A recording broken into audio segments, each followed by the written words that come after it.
We never know where life will lead us or what may hinder us along the way. But while every day can feel like one big question mark, it doesn't have to. With the right insights, strategies, and solutions from Western and Southern Financial Group, together we can look ahead to leave the unknown behind. What's pro football focus doing? Last week they had Brady. This week they got Brady. We're literally doing it differently from everybody else. As a matter of fact, moving forward from this point on, I will not make reference to PFF. Do you not understand that they are that way because you're Joe Flacco? And you just like to discredit things that people deserve credit for. That you can't possibly be expected to defend that. Talk about the game, Sam. So who cares about what people think about us? Yeah, I like football season, all the things that go with it.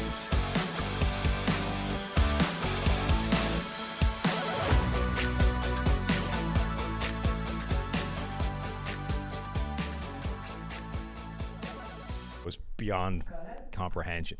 Welcome in to the PFF NFL podcast. Sam Monson playing host today because Steve and his giant afro have departed the building. Steve's on vacation with the fam, so we've drafted in Austin Gale. He was forced out of the city. Oh, it had to have been. That afro was. I was talking to you before we started recording. I can't get over the color of it. It's indescribable. It's like a touch of gray, a touch of brown, a touch of like, gray what was the hell making is going on? The gray was good. What was also great is because he's like the hairline is receding. Yeah. Which he fights, right? Claims Absolutely it isn't. Fights. The hairline is receding, but so it means it's going like under the fro. I could not believe. I was coming like, is it out. Bob Ross? Is it some other? It was the most unique afro. I know you can't modify unique, but still, it was such a unique afro. I've never seen anything like it. Bob Ross was getting the most comments. It's a very good comment. It really was. It's like if Bob Ross somehow aged like 20 more years. The other thing that's amazing is so Steve is somewhere between 6'8" and 6'10", right? Listed 6'10", allegedly closer to 6'8" when you actually, measure him, as a doctor once did. So anyway, somewhere in that range, and you kind of get used to it after a while, right? It's just like, there's Steve, he's a large human being, but we accepted it now. When he grows out the fro, he becomes like 7'4". It's like, okay, now he's just a huge person. It was wild. It's just the most. I just couldn't believe what he looked like. It is incredible. Insane. Anyway. I mean, and we thought the Jerry curl was like unique. Like right. This afro made him look like a legit cartoon. It was fucking insane. We have to give a huge thank you to everyone that donated to allow that to happen. Not only did we get the comedy, but we raised $1,180, I think, just from people donating. Steve is matching that to the charity. Wow. So we've raised like $2,500 for that awesome. Charity, in addition to getting the hilarious comedy of Steve and the afro. I think we should do something like that semi-regularly for this podcast. Like decide on what the forfeit is going to be. Obviously, it can't be fro every time. Maybe you could shave into a stash. Yeah, right. Maybe I've got to do something with the facial hair this time. Decide on a charity, hit a target, and then as soon as we hit the target, we do the thing and reset and go again. So let us know what you think what we should do. We'll fire up something like that. Austin is co-host of the 2-for-1 podcast with Mike Renner. What are we getting, Austin, with the 2-for-1 podcast? As far as I can tell, it's mostly dating stories and venereal disease debates. So yeah, the 2-for-1 Drafts podcast, we obviously cover rookies and draft prospects mostly. Like you do that as well? Yeah, we do that as well. We do that as well. So we're covering a lot of the draft prospects. The draft is like our high tide, where everyone's coming to 2-for-1 Drafts, mock drafts, all that type of stuff. We just did a 2022 mock draft. Wow. A little early. We just did a 2022 mock draft. But at the start of the podcast, you'll get a little bit of a inside look at some of me and Mike's best stories we've got. We hang out a decent amount outside of work, so we've collected some stories for sure. In case you haven't been able to tell so far, if you're one of those people that listens to a podcast on like 1.5 speed, you are just shit out of luck today, because Austin is the fastest talking human being in the world. And it's funny because like a lot of people, when they start off doing podcasts and stuff like that, that's what they do, right? Mm-hmm. People talk fast, really fast, and once they get more comfortable, once they get into it more, they slow down, they get into it. You don't. You just stay at that level all the time, 24/7, whether you're on camera, on mic, whatever.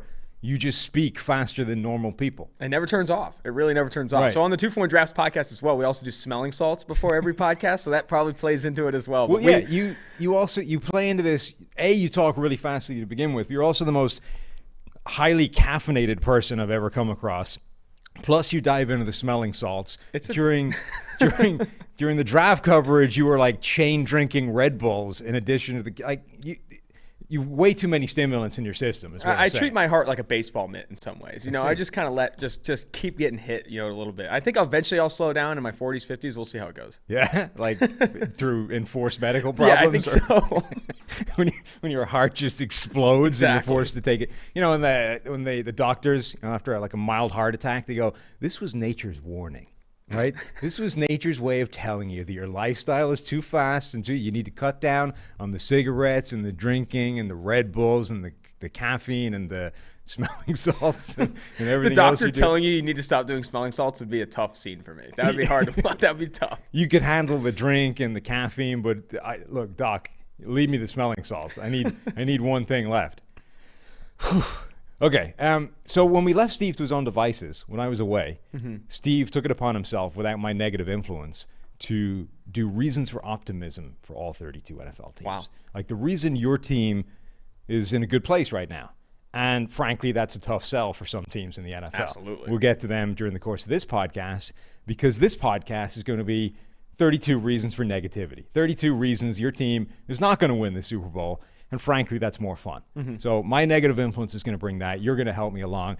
But one of the things I wanted to do is to pull out a little video clip right now that sort of sums up my feelings on the subject. It shouldn't all be positive. So Mike, hit the clip.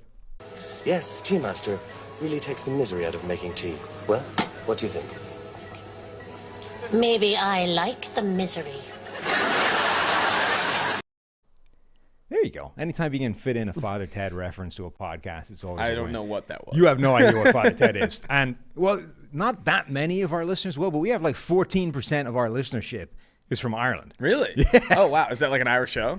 Yeah, yeah. Oh, okay. So, well, it was a British comedy show that was set in Ireland, made by Irish people. So, sort of, like, yes and no. Gotcha. But for at least 14% of our people understand that, plus whatever the amount we get it from the UK, like that's a pretty good subset as well. So, a decent chunk of our people understand that reference. The rest of them have no freaking idea what we just did, but I'm willing to roll with it anyway. All right, reasons for negativity. We're going to start in the AFC. You set the order because you did some prep work to this. I did. So we're going to start off with the AFC East, and you want to go alphabetically? Is that how you've done it from there? I did go alphabetically, I think. Okay, so we got what? Buffalo Bills. I do. Okay. Reason for negativity for the Buffalo Bills. What do you got? This one's going to be tough because I know I'm going to have Bills Mafia at my neck here. But it is the obvious reason for negativity. It's Josh Allen's regression. We don't know. We don't know how much he'll regress, but it's very unlikely from a mathematical perspective that he produces a similar, if not similar or better season in 2021. However, I'm not convinced that he regresses significantly. I don't think it's going to be, oh, wow, the Josh Allen of old is here. Like, that's not what's going to happen. But if he does regress slightly, right now, according to PFF's power rankings that came out today on PFF.com, they are the number 3 team in the NFL, right behind the Chiefs and Bucks, the 2 Super Bowl favorites. We like the Buffalo Bills. However, Josh Allen regresses even slightly, like earns a grade in the between 80 and 85, isn't this MVP caliber quarterback. That's not enough. That's not enough to beat the Chiefs. That's not enough to beat the Bucks. That's the reason for pessimism. If you want to win a Super Bowl, they're the number 3 team in the NFL, according to PFF. But if you want to win a Super Bowl, you need to be Josh Allen. Josh Allen needs to be as good as he was last year, if not better. And that. Looking at the numbers, that's very difficult to expect. So antagonizing Bills Mafia is one thing, right? I know. The one way you can't antagonize him was Josh Allen. We've already made that mistake many times in the past. I've signed the apology form. Steve, I think, still refuses to sign that thing. Though Ariel Helwani did get him to apologize. Really? On the air, yeah. He's an intimidating guy, though. Ariel? Yeah. Well, not only so, he's also like a 10-time straight award-winning journalist of the year. Like, that's what an award-winning journalist of the year can do, right? True. You just keep hammering until Steve caves live on the air. If that was me or you, we would have just given up and moved on. So Josh Allen last year had a grade above 90, one of 7 quarterbacks in the NFL to grade above 90. I mean, he could take a step back and still have that, 85 kind of grade, put him in the Derek Carr, Kirk Cousins, Matt Ryan area. You hate that area. Right. Which is still good. But it's now of, well, okay, this is a good quarterback, but one that isn't capable of raising everything on his own. Like that, it's sort of the definition of Kirk Cousins, right? He's actually a good quarterback, but not good enough to raise everything around Absolutely. him. Like if the defense isn't good, or the receivers aren't playing well, or the offensive line isn't great, Kirk Cousins isn't winning anything for you, and that's the issue. The number that I honestly see probably regressing the most, maybe not even his grade, is the number of big-time throws. Like he had 17 big-time throws in 2018, 15 big-time throws in 2019, and then 45 in 2020. That's he literally 4 times the big-time throw, or 3 times the big-time throws as he had in 2019. That number will regress. I'm going to count on it right now. But a lot of that was just volume, right? His rate was high, but it wasn't insane. Double. It was double. No, it was double. But when you look at where it is versus other elite quarterbacks. Yeah. So Aaron Rodgers had a big time throw rate of 7.7%. Watson was at 7.4, Mahomes 7.4, Russell Wilson 7.3, Brady just behind at 6.9. So all those guys around 7. Allen was down at 5.8, which is 11th in the NFL. Yeah. A little bit higher if you strip out guys like Mike Glennon. But that, it's high but not insane. You know what I mean? There's that's actually a number that I don't necessarily think goes down, because I think it went up as far as it did just based off volume, and also the fact that he figured out how to hit a deep ball. True. One of the biggest problems before was Allen's actually playing quite well. It's just that he's the worst deep passer in the NFL, and whether you think that was Stephon Diggs coming on board or whatever it was, Allen figured out how to hit the deep ball last year, and if that doesn't disappear overnight again, I think his big-time throw rate probably stays the same. I actually don't think Allen is the biggest reason. I think their secondary could be, particularly cornerback. It's not that it's bad on paper. It's that you can see the potential for it, unraveling. You know what I mean? Tre'Davious White, I think, is a very good corner, but cornerback just by its nature is volatile. It comes and goes. You can have elite seasons followed by not great seasons. We've been talking about Levi Wallace being this corner that every year they're going to try and take that guy's job away. He's good enough to start, but then not good enough that you're happy with him starting. So every year they're going to bring in someone to try and take his job. They didn't really this year, and that in and of itself is an issue. So all of a sudden you can imagine where even if they're all healthy, you can see a world where that cornerback group is a weakness. And if Tre'Davious White goes down, suddenly it's who are our starting corners and what are they doing for us? Yeah, that's fair. I do think that, the secondary, but McDermott does such a good job of kind of disguising that's true. He doesn't need, he's one of those defensive coordinators or defensive minds that doesn't necessarily need his cornerbacks to be all-stars. And that's, he has Tre'Davious White, who's also very good, a top 10 cornerback in the NFL, but he can get away with a Levi Wallace. He can get away with a Josh Norman, late in his career. And I think a large part of that is because of the scheme they run there. So I do think that, again, it all comes back to the quarterback position. I think you're going to see a common theme in my reasons for pessimism. A lot of it ties back to how good is your quarterback? That's the entire NFL in a lot of ways. So I do think that Josh Allen regression is probably the biggest one for me, but secondary is a part of it as well. I just don't think if that offense hums and Josh Allen is as good, now, he doesn't even have to be better, as good as he was last year. They are very competitive. Yeah. And with the Chiefs team that when we get to their reason for pessimism, I would say is arguably worse. Their reason for pessimism is more severe than the Bills. The problem is that we'll see how likely it is, because Mahomes makes up a lot of reasons for pessimism. You can have concerns on 10 different areas of your football team, but you have Mahomes. There are several teams in the NFL that have a better roster top to bottom than the Chiefs. 1,000%. The Chiefs have Patrick Mahomes. Exactly. So that's a neat way into Miami Dolphins, because their reason for pessimism has got to be, what if Tua doesn't get better? Exactly. My reason for pessimism is Tua's progression. If Tua does not progress forward, it's going to be not only concerning for 2021, but concerning for what they do, because this is still going to be a very competitive football team. Their defense is awesome. Brian Flores is awesome. They are in the running for 7 to 9 wins next year. And a 17-game season, maybe go 8 to 10.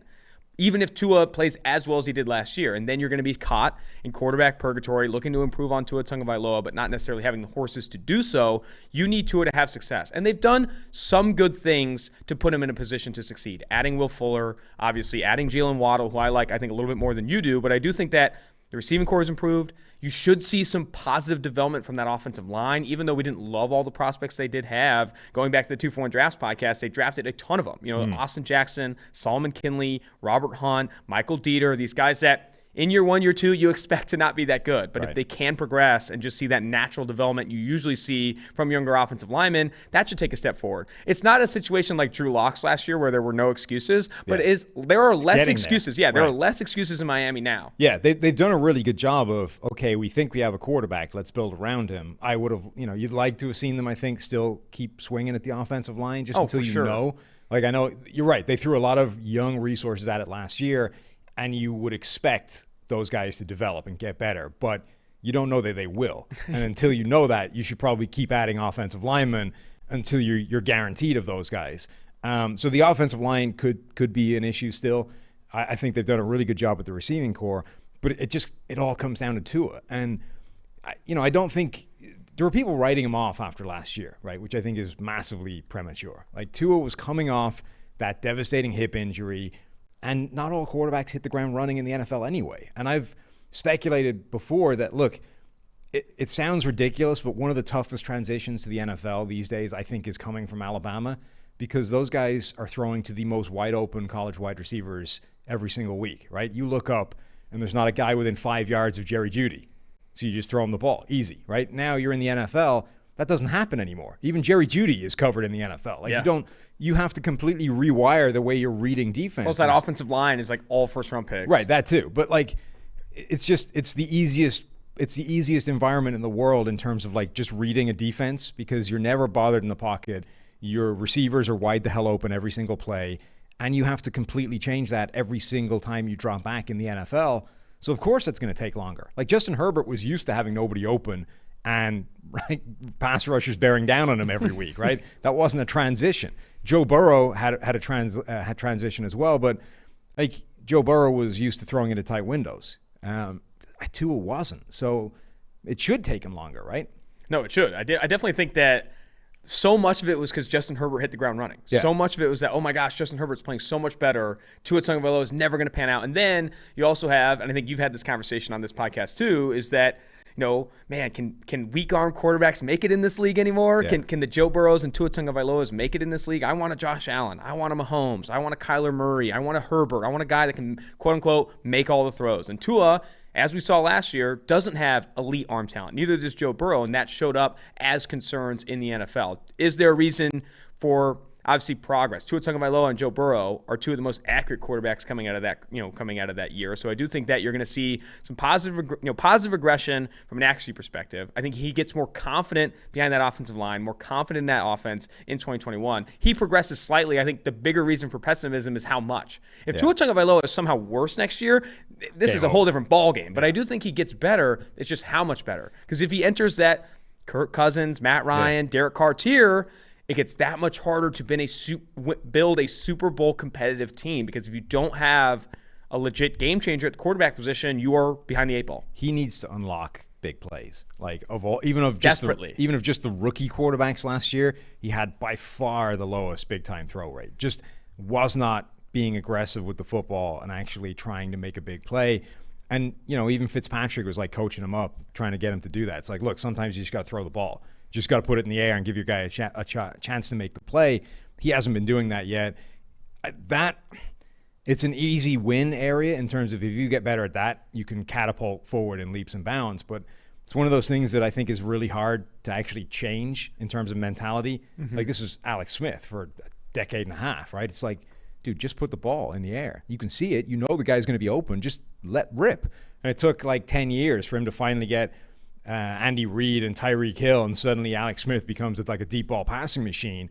But it's like, that's a really hard thing to rewire in a quarterback. I don't think that's talked about enough, honestly. Like, your level of aggression matters. How coachable that is tough. Like, to coach aggression out of a quarterback is very difficult. We were talking to JT O'Sullivan, he runs the QB school on YouTube. He's also a former NFL quarterback, talking about what's coachable versus not coachable in the NFL at the quarterback position. He talks a lot about like competitiveness and like that innate nature to want it, the gumption, if you will, to like put it down the football field, to feel like you're the best quarterback on the best player on the football field. That's tough. And we didn't see that a ton from Justin Herbert, though. Like Justin Herbert, I remember the biggest concern was like, man, he just never shows up. Where's the aggression? But then he goes to the Los Angeles Chargers and he finds some newfound confidence. I think Tua, if anything, needs to be more confident in 2021. You show more confidence, you're going to get more aggressive naturally. I think you need that from Tua in 2021. And I think that's a product of that Alabama transition, right? Like it's easy to put the ball in the air when you see a guy 5 yards open, nobody anywhere near him. It's a lot harder to do it when you don't even see him open yet.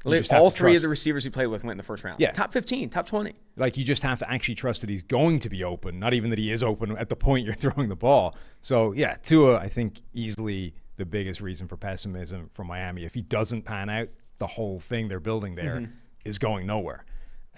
New England, they're next alphabetically, right? No, I think it's the Jets. Is it? Yeah. New York. No. I go by a team. Oh, you go by team name. Yeah, sorry. It doesn't matter. I can go either way. All right, well, let's go Patriots. All right. Biggest reason for pessimism from New England. So this is interesting. I thought about this one for a while, and I ultimately put Cam Newton injuries. I do think that Cam Newton's injuries are, if he plays for all 17 games next year, I'm going to keep working in that 17 game. I know it's 17 games now. But if he plays for all 17 games, I think this is a legit like playoff competitive team. I think it's a team that can go into the AFC and so if he plays 17 games and is healthy while playing, as opposed to absolutely. He can't through. Get COVID. He can't be nursing a shoulder injury. We need to see. I'm not saying he has to be like the MVP caliber Cam Newton, but I want him to be 100% for 17 games. Like, is that even possible? I don't know if it's possible. That's the problem. And if it's not possible, and I've had this conversation too, I think the Mac Jones selection at 15 made it so that the floor of the offense is improved. But no one wins Super Bowls with a high floor offense. You need a high ceiling offense. And Newton, if healthy for 17 games, 100%. This is a high-ceiling offense, in my opinion. I called them the most improved team of the offseason. According to PFF's Free Agency Improvement Index, which you can find on PFF.com if you Google it, they are the most improved team of the offseason when you combine what they did in the draft and what they did in free agency. Did they spend a lot to do it? Yes. Over $135 million guaranteed, the second most we've ever seen handed out in a single offseason in NFL history. They did it for good reason, though, because they have that cheat code in the NFL, a quarterback on a rookie contract, and Cam Newton making $5 million this year. If he wins the Super Bowl, he makes less than Sam Darnold does this year. That's the incentive-laden contract Cam Newton's working with. So if he's healthy for 17 games, and they run this offense as they expect, a ton of 12 personnel with Jonnu Smith and Hunter Henry, a defense that I think is also good, an offensive line. Call me out on here. I think it's a top 3 offensive line in the NFL. Agreed. This is a legit offensive line. Cam Newton behind it. 2 tight end sets. Nelson Aguilar was good last year, flash in the pan. I don't really worry about the receiving corps. It's going to be a focus on the tight end group. I think this offense is also one that is going to be very difficult for defenses to stop because there aren't a lot like it. There are not a lot of offenses in the NFL that are going to run 12 personnel to the 2 that they will, and they're not with the running quarterback and with the offensive line they have. People have been speculating about this for years, right? That like as long as the league is continually pushing to smaller, faster spread offenses, speed, somewhere along the line, somebody is going to swing back in the other direction and go like run heavy. Yeah. And it's probably going to be the Patriots because it's always the Patriots, right? And suddenly the Patriots go and make 2 different tight ends, the 3rd highest paid tight end in the NFL in the space of like 36 hours in free agency. And it's like, oh, New England is pivoting to this right now. That will be interesting to see if that's what they do and if it does have success just because of that. I wonder if the magic on defense is gone now. Like if they're able to actually rebuild a high-end, like really imposing defense to the point where it's a problem for anybody again. And if you look at, again, what they've done in free agency and spending and even people are getting back from the opt-out last year, I mean, it's important players like Dante Hightower, et cetera, but like the talent on this defense, top to bottom, is still not great. Like Matthew Judon was a big free agency spending player, and Judon is one of those guys who has been a little bit of a product of the system in Baltimore. Like isn't an elite, high-end, top-tier pass rusher. Is a guy that's good and can defend the run. Like Stephon Gilmore is the best player on that defense, but Gilmore hasn't played at his best for a while now and is over 30 at this point. Like, is he ever going to get back to that guy again?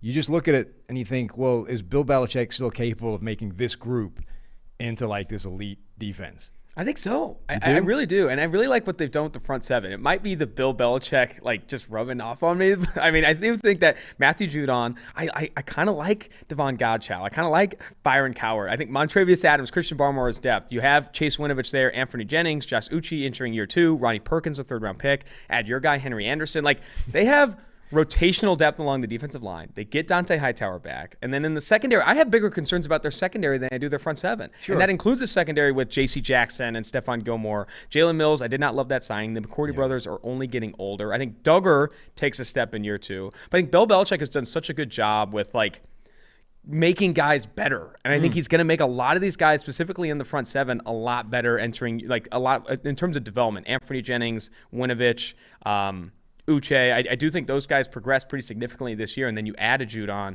Lawrence Guy coming back. Like, I do think that this defense, will it be a, defense obviously super volatile, super dependent on injuries and health, but I think it's still capable of being a top 10 unit in the NFL. One thing Belichick is very good at is just consistently putting players in a good position to succeed. Not asking them to do things they can't do, it sounds ridiculous and the simplest thing in the world, but most coaches don't do it. Most coaches will just say, you are doing this, and if you can't do it to this level, we'll find a guy who can. They're not like tailoring the thing to what you can do. Bill Belichick is really the only guy out there consistently saying, we're not going to ask people to do things that they're bad at on a consistent basis. Like, maybe every once in a while it'll happen and we'll get burned for it, but that's on us, not you. We're going to ask you to do the things you're good at, not do the things you're bad at. And then if you still suck at that, we'll find somebody else. Or if somebody does what you can do well plus these other things, then you're gone. But And the only successful offensive coaches of late, the guys who've had a lot of success offensively late, have done that exact same thing. Yeah. You look at what the Ravens have done with Lamar Jackson, building that offense and putting him in a position to succeed. It's such an Kevin underrated Stefanski part. with Baker Mayfield, Brian Dable with Josh Allen. Like, your job as an offensive coordinator or coach on either side of the ball is not to bring a system and make sure all of your players can run it. It's to, what can your players do, identify their strengths, and try and hide their weaknesses in a scheme that makes sense. All right, New York Jets.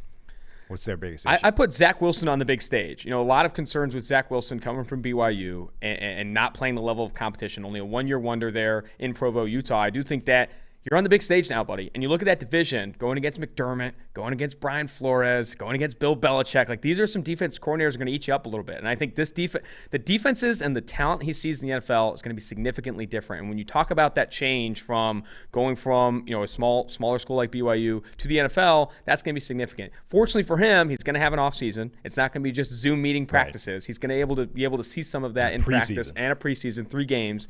That will help him. But I do think that I would not be surprised, like with all rookie quarterbacks, that it's a slow start. And if it is a slow start, I think that ultimately keeps you from the playoffs in what is a very, very good division, a division that has high expectations across the board. Newton, Allen, and obviously Tua, there was all high expectations for those 3 teams. So I do think that he's in a very tough division on the big stage, going to see really good defensive coordinators, really good defenses for the first time. Yeah, I mean, Wilson, I think there's a degree to which you would expect him to struggle generally. He's not like my biggest reason for pessimism for the team. I think he'll probably be okay, flash some big plays, and ultimately make enough mistakes that it's not like he's not going to elevate everything around him to some different level. I still have concerns about the offensive line. Like, I like what they've done. They've thrown a lot at it. They keep swinging. You bring in a guy like Elijah Vera Tucker in the first round. Okay, we didn't love the trade to get him, but I like getting him as a player. The left side should be good, but the right side is still not in good shape. I mean, Connor McGovern in center, Greg Van Roten, George Fant, Alex Lewis. There's a lot of players there to try and pick up those spots, but the right side of that offensive line could still be a mess. And then my biggest issue is, like, look at who is playing corner for them. Like, it's a whole bunch of like 5th, 6th, 7th, and undrafted free agents. You can easily imagine a world where nobody in that corner room can cover anybody all season. It's tough, man. I do think that, Mike and I have talked about how Robert Saleh is going to bring a defense where you can mask some of the cornerback deficiencies. Like, you don't need a ton of speed in that defense. And I think what I love is that, we loved Bryce Hall coming out. We loved Bryce Hall coming out of Virginia when he was drafted, and he is perfect for what Robert Saleh wants to do. There's a couple of players, to their credit, there's a couple of players they have who I think are much better fits within a Robert Saleh defense than they were previously. Yeah. So there's guys there that you could imagine taking a big step forward, but just the fact that they're all like 5th round and beyond, there's a degree, like there's a level to which you expect those guys to be any good. And even though I liked the signing of Sheldon Rankins, I like the signing of Carl Lawson, this pass rush is not going to be what he had in San Francisco. Right. Like he needs a solid pass rush to win defensively, and I don't think it's going to be that. Like I do not think there's no Nick Bosa there. Yeah, I think, and a lot of people talk about how important defensive coordinators are, and Robert Saleh is obviously going to I think take some improvement steps here, but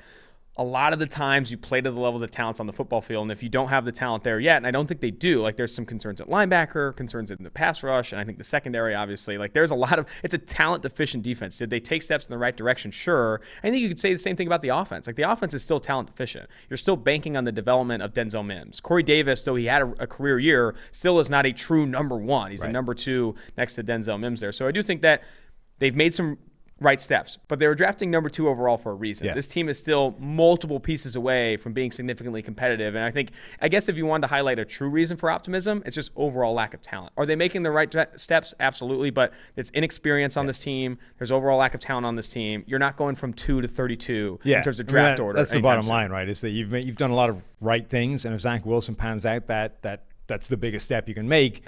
On the other hand, you were a very bad team to begin with. Yes. You still have a way to go on the road. As a Jets team, the biggest thing, it doesn't matter the win column. As a Jets fan, I'm saying, as a Jets fan, what you want is Zach Wilson to look good. Yeah.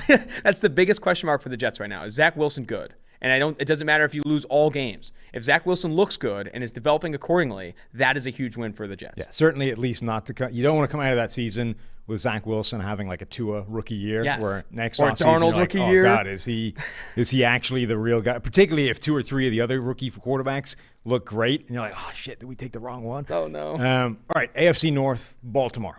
Starting with the Baltimore here. This one's interesting. I think I could roll some heads here. Some people are going to be upset. Lamar Jackson's ceiling. I'm interested in just how good is Lamar Jackson's ceiling, because I do think that we saw it already. Can he improve? Well, yeah, MVP. Yeah, can he continue to hit it?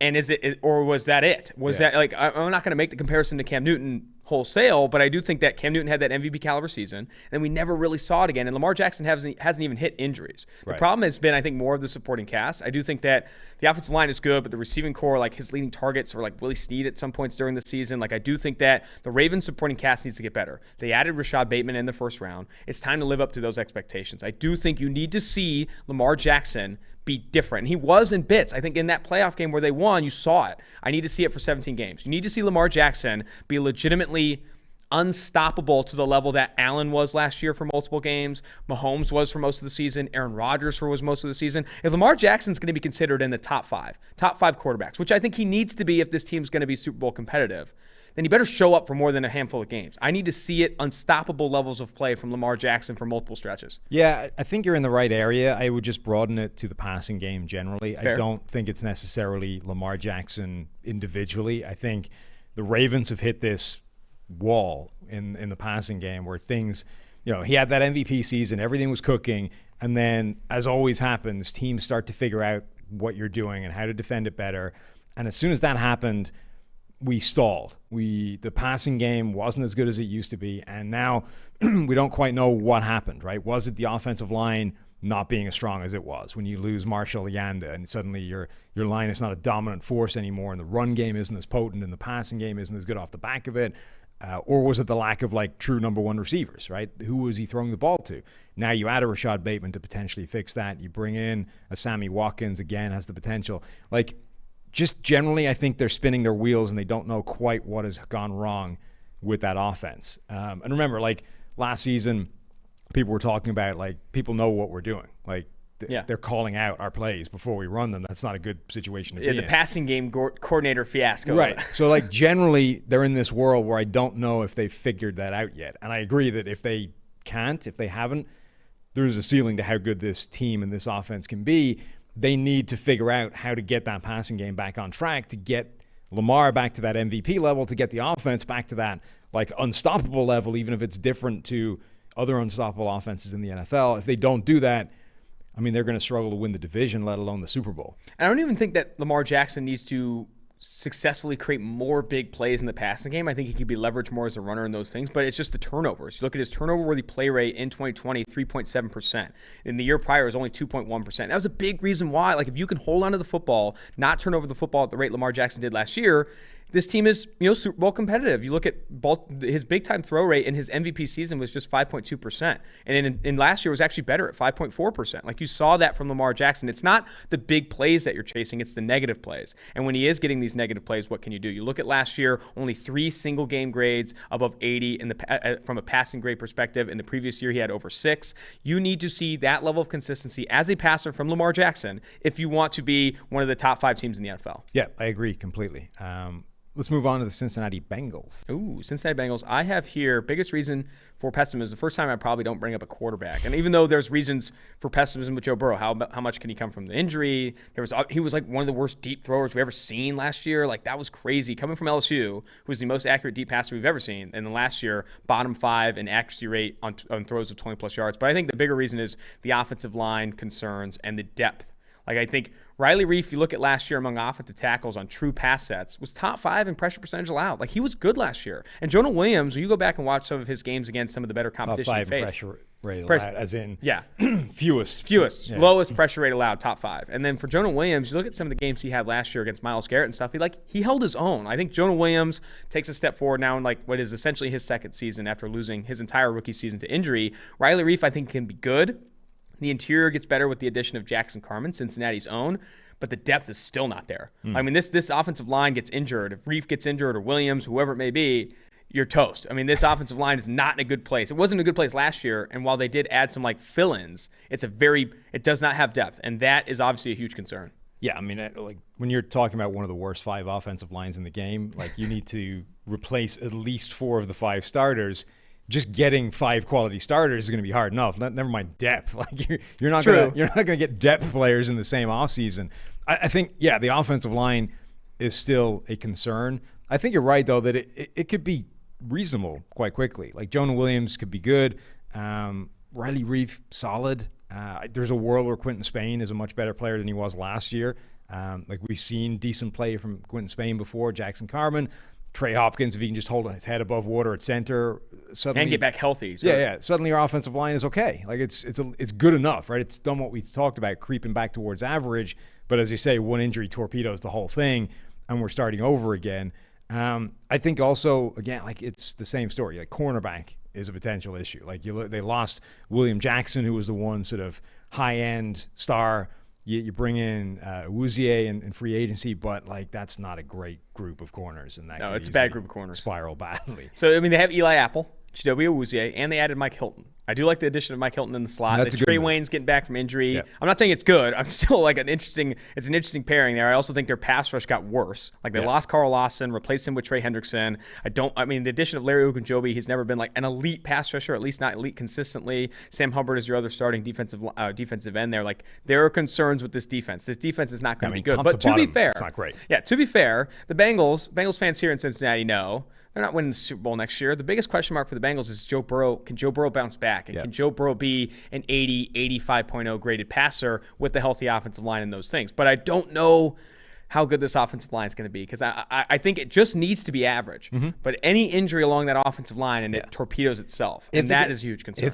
If it gets back to being average, like the combination of Burrow to Jamar Chase. And that's all it has to be. That's all it has to be. The combination of Burrow to Jamar Chase with the rest of the receivers they have, suddenly that's a really potent-looking offense if the line is okay and if Joe Burrow is back to 100%. Like it wasn't just a knee injury. You know what I mean? Like, if he just torn his ACL, it would be not great, and you'd be like, okay, let's hope he gets back 100%. But that was like a pretty devastating knee injury. That was a lot of things went wrong in that knee, and it's no given that Joe Burrow comes back like Joe Burrow. And so you go back to and watch that play. So I was watching Jonah Williams against some of the top competition to get an idea of like where he's at. And you see him against Montez Sweat and Chase Young, and like again, holding his own. Like I felt really good about Jonah Williams' tape last year. On that play, I think it's like Jonathan Allen like bear hugging one of the guards and just like falling into Joe Burrow's leg. It's not. I think a lot of people brought up like the Penei Sewell versus Jamar Chase conversation. Like, oh man, if you don't, he's gonna get hurt again. It's like, it was kind of a freak play. Like, it was a very freak play in that it was a bear hug by the defensive lineman. That interior offensive line is arguably worse than what they had at tackle. Much worse. Much worse. I mean, Billy Price has never panned out. And then you have Michael Jordan, though, like an athletic freak out of Ohio State, has not been good. I do think that the interior is where I have more concerns. Yeah. And handling interior pressure is not easy, as Joe Burrow's knee can tell you. Yes. All right, Cleveland Browns. What is their reason for pessimism? Oh, man, this is another one that's tougher. I said Baker Mayfield's ceiling. Like, I'm interested to know. I know there's a lot of reasons like, oh, man, he's going to take another step forward. Year 2 with Kevin Stefanski. You saw it panning out down the stretch. But does it get better for Baker Mayfield? You know, look at this past year, an 85.1 PFF passing grade, way better than what we've seen in previous years. 72.4 with the Kitchens disaster and 79.9 as a rookie. Kitchens disaster. Can Baker Mayfield be a 90.0 plus PFF grade? But does he even passer? need to be? I think he needs to be. Really? I think he needs to be. If I you mean, want to compete, they almost knocked off the Chiefs with no defense. If you want to compete consistently for Super Bowls, I think you need to be. And Granted, I think Baker Mayfield, Chad Henne-led Chiefs. Yeah. I think Baker Mayfield needs to be that level of passer. He needs to be in that tier. That things around him are so much better now that, like, I mean, put it this way, right? If Baker Mayfield plays the way he did last year, they're still making the playoffs, right? Oh, 100%. Okay, so if they're making the playoffs and their defense is better than it was last year, like, how many teams are knocking them off? I think it's Kansas City and the Bills are the biggest competitors. Right. And then So if Lamar Jackson hits his stride in one game. You're already putting them, like, in the divisional round, a game away from the conference championships, 2 games away from the Super Bowl. And, like, Baker Mayfield's capable of having a good game in one of those. So, like, I mean, I guess at that point you're just looking for the ball to bounce your way. But when I think about reasons for pessimism, I'm looking at reasons for pessimism for them to be consistently, like, competing for Super Bowls. Like, and I do think like any of these teams could kind of hit, you know, the high side of variance and make a run. Like, even Ryan Fitzpatrick-led Washington football team could do that. But I think for Baker Mayfield, if this team wants to be like, oh man, the number 2 in power rankings next year, if they want to be number 2 behind the Chiefs or the Bucs next year, you need to see Baker Mayfield light it up. There's no excuses. There are no excuses for Baker Mayfield not to be a top 5 graded passer next year. Odell Beckham Jr. coming back from injury, Kevin Stefanski year 2, one of the best offensive lines in the NFL. Let's fucking see it. Like, I don't know if you could swear on this podcast, but I did. But I want to see Baker Mayfield light it up next year. There is no reason not to. We'll just throw up the parental advisory tag in this one. I just think that the interesting thing with Baker Mayfield is I don't think he needs to get better for this team to be a contender next year. I think if he does, it's obviously like if Baker Mayfield plays better and gets into that Josh Allen 90 category from a year ago, like the Browns are one of the favorites. Like legitimately, suddenly you're talking about, well, not can they hang with the Chiefs? It's can the Chiefs hang with the Browns even with a better quarterback? If he stays the same, I think they're already contenders, but obviously it's a little bit sketchier. If he regresses, now you might have some problems. To me, their sort of biggest obvious areas of concern this year, they threw a lot at that defense in the secondary, and we love everything they did, but it doesn't always come together immediately, right? What if that entire unit takes some time to gel, right? And the secondary doesn't figure its stuff out year 1, and that's still a weakness this year, even though they've overhauled it from a personnel standpoint. And on paper, it looks great. Like Grant Delpit, we haven't really seen. What if he's just not good? Like that kind of stuff. Greg Newsome is a rookie. Every rookie in the NFL got torched last year. He won't necessarily be an upgrade.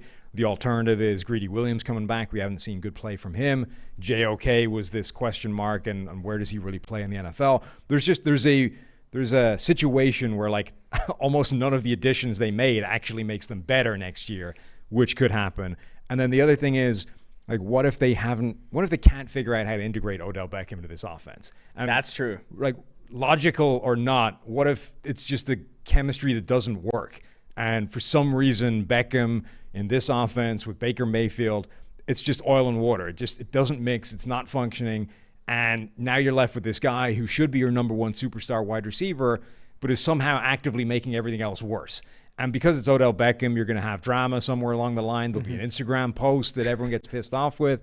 Like, you know what I mean? You can just see a situation. It shouldn't be a reason, but it is. But it could be. I agree with that. I think I want to talk more about how they've built this defense, man. I really do think, and we've waxed poetic about how much we love what the Browns did in the draft and in the offseason, filling every need in free agency, and then going into the draft, just drafting like best player available to them. You look at specifically, so everyone talks about the secondary, adding Greg Newsome, Troy Hill, Greedy Williams entering year 3, I think is awesome. And then you have Grant Delpit entering year 2. But look at the defensive line. I think Dr. Eric Eager here, Director of Research Development, has talked a lot about if you can add a big 2-gapping defensive lineman, whether he plays nose or through tech, whatever it may be. It can do a lot for the back end. And I think what they've done with Andrew Billings, Malik Jackson, Tommy Togiai, who's an absolute monster, can be a great run defender. And then Malik McDowell, Marvin Wilson, like they're just like trying to add beef along the defensive line to free them up on the back end, free those linebackers up a little bit. Like I think they're building this defense to a T, exactly how PFF would approach, and that invest in the secondary and find your wins along the defensive line. Find those cheats along the defensive line like they have. And taking smart gambles as well. Yes. Like they grabbed a whole bunch of players who most of them probably won't pan out, but if one does or two does, it's like a home run hit, right? Like a guy like Malik McDowell, second-round pick, like was it a car accident or a bike accident or something, like torpedoed the entire guy's career. Yeah. Let's just roll the dice. Let's see if he's got anything. Might as well. I'd say he's only 24 years old. Right. Curtis Weaver was a guy that we love, thought was like a high pick in terms of talent, goes to Miami, immediately like just doesn't work out there, cast aside. But all right, let's bring him in and see if the college tape actually does suggest what kind of NFL player he could be. Malik Jackson isn't quite what he was, but is still a consistent pressure threat. Marvin Wilson as an undrafted free agent. I think Davion Clowney. McKinley, a guy who's seen as a bust because he wasn't as good as his first-round pick, but is like not a bad player if you add him as part of your rotation. Talk about some drama with him. You get mad at a couple social media posts from Tack McKinley. Jadeveon Clowney, like the latest team to give him the chance to show that he's worth the giant money contract that he wants, like probably won't. He's been on one-year prove-it deals for the last 3 years. Yeah. But even if he plays at that level again, it's good. Only $10 million? It's a sidestep from Olivier Vernon, right? It's not going backwards, which I think is critical. So, yeah, I can't say enough about what the Browns have been doing over the last 2 years in terms of rebuilding this thing. I think top to bottom, they're making smart moves. And it's why I think you have to have a lot of faith about like things like Baker Mayfield continuing to get better. Like the things that they put around him last year are all still there. Offensive line's great. System is still great. And it's year 2 of him in the same system for the first time. Yeah. And then Odell Beckham. Like that's the one question mark. I want to see it from Baker, man. This is his year. I want to see it. Pittsburgh. I got a little play on words for you here. Big Ben's clock is running out. I think it's out. I think if Big Ben's done. I don't think Big Ben's capable of being a top 15 passer in the NFL. You don't think he's capable of it? Not anymore. What's his limitation? I think his limitation is just the arm talent is not there. I also think that this offensive line. You don't think he has the arm to get it done anymore? I don't think he has the arm to get it done. I think this offensive line is significantly worse. The only thing I like about that's a big concern. I think the only thing I like about this offense is the receiving core. And even then, like there are concerns. Deontay Johnson is inconsistent. Juju Smith-Schuster is inconsistent. Like I don't know. This Pittsburgh Steelers team also lost a lot defensively. I think Big Ben will not be a top 15 graded passer next year. And that combined with the strength of this roster, who lost Bud Dupree, though he isn't like as good as maybe his stats would suggest, is still a competent starter. Like this is a defense that has significant concerns. This is an offensive line with significant concerns. And you combine that with a quarterback that I don't think ranks inside the top 15 among quarterbacks next year in terms of passing grade, passer rating, whatever metric you like. And that, again, I don't know if they're a playoff team. Yeah. They're I think, plus 800 to win the division. I think they're like 6-point dogs in week 1. Like, this is a team that no one likes for good reason. Tom Brady is like breaking everybody's perception of what old aging quarterbacks look like, right? Yes. Tom Brady's playing, what is he, like 43 and still looks like a Superman? It's ridiculous. Crazy. But Ben Roethlisberger's 39 years old. The other 2 quarterbacks from the first round of his draft class are retired now. Like Eli's been out of the league a couple of years. Phillip Rivers just walked away because he reached the point where he was like, I can't get it done the way I used to. It's time.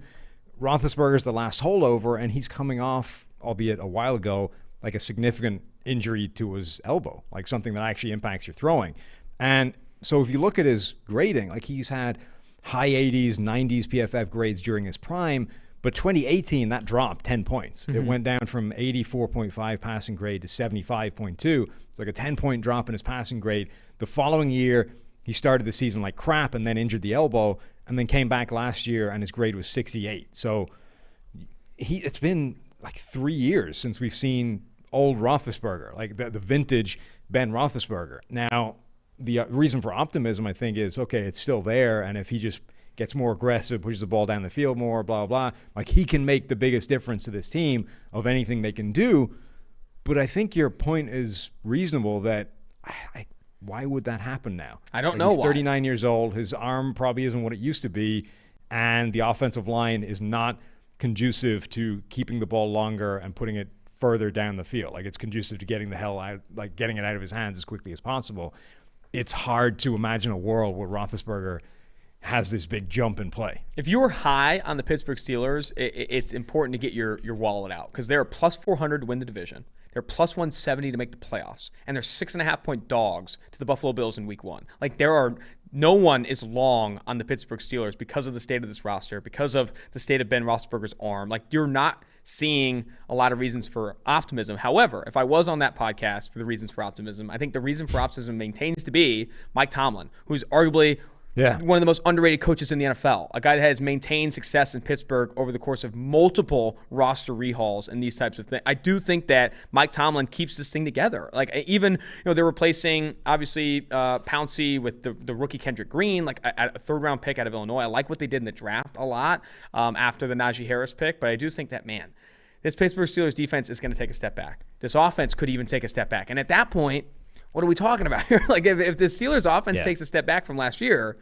I don't know how good they're going to be next year. All right, we'll move on to the AFC South in a second, but first we've got to hit the first ad read. Let's do it.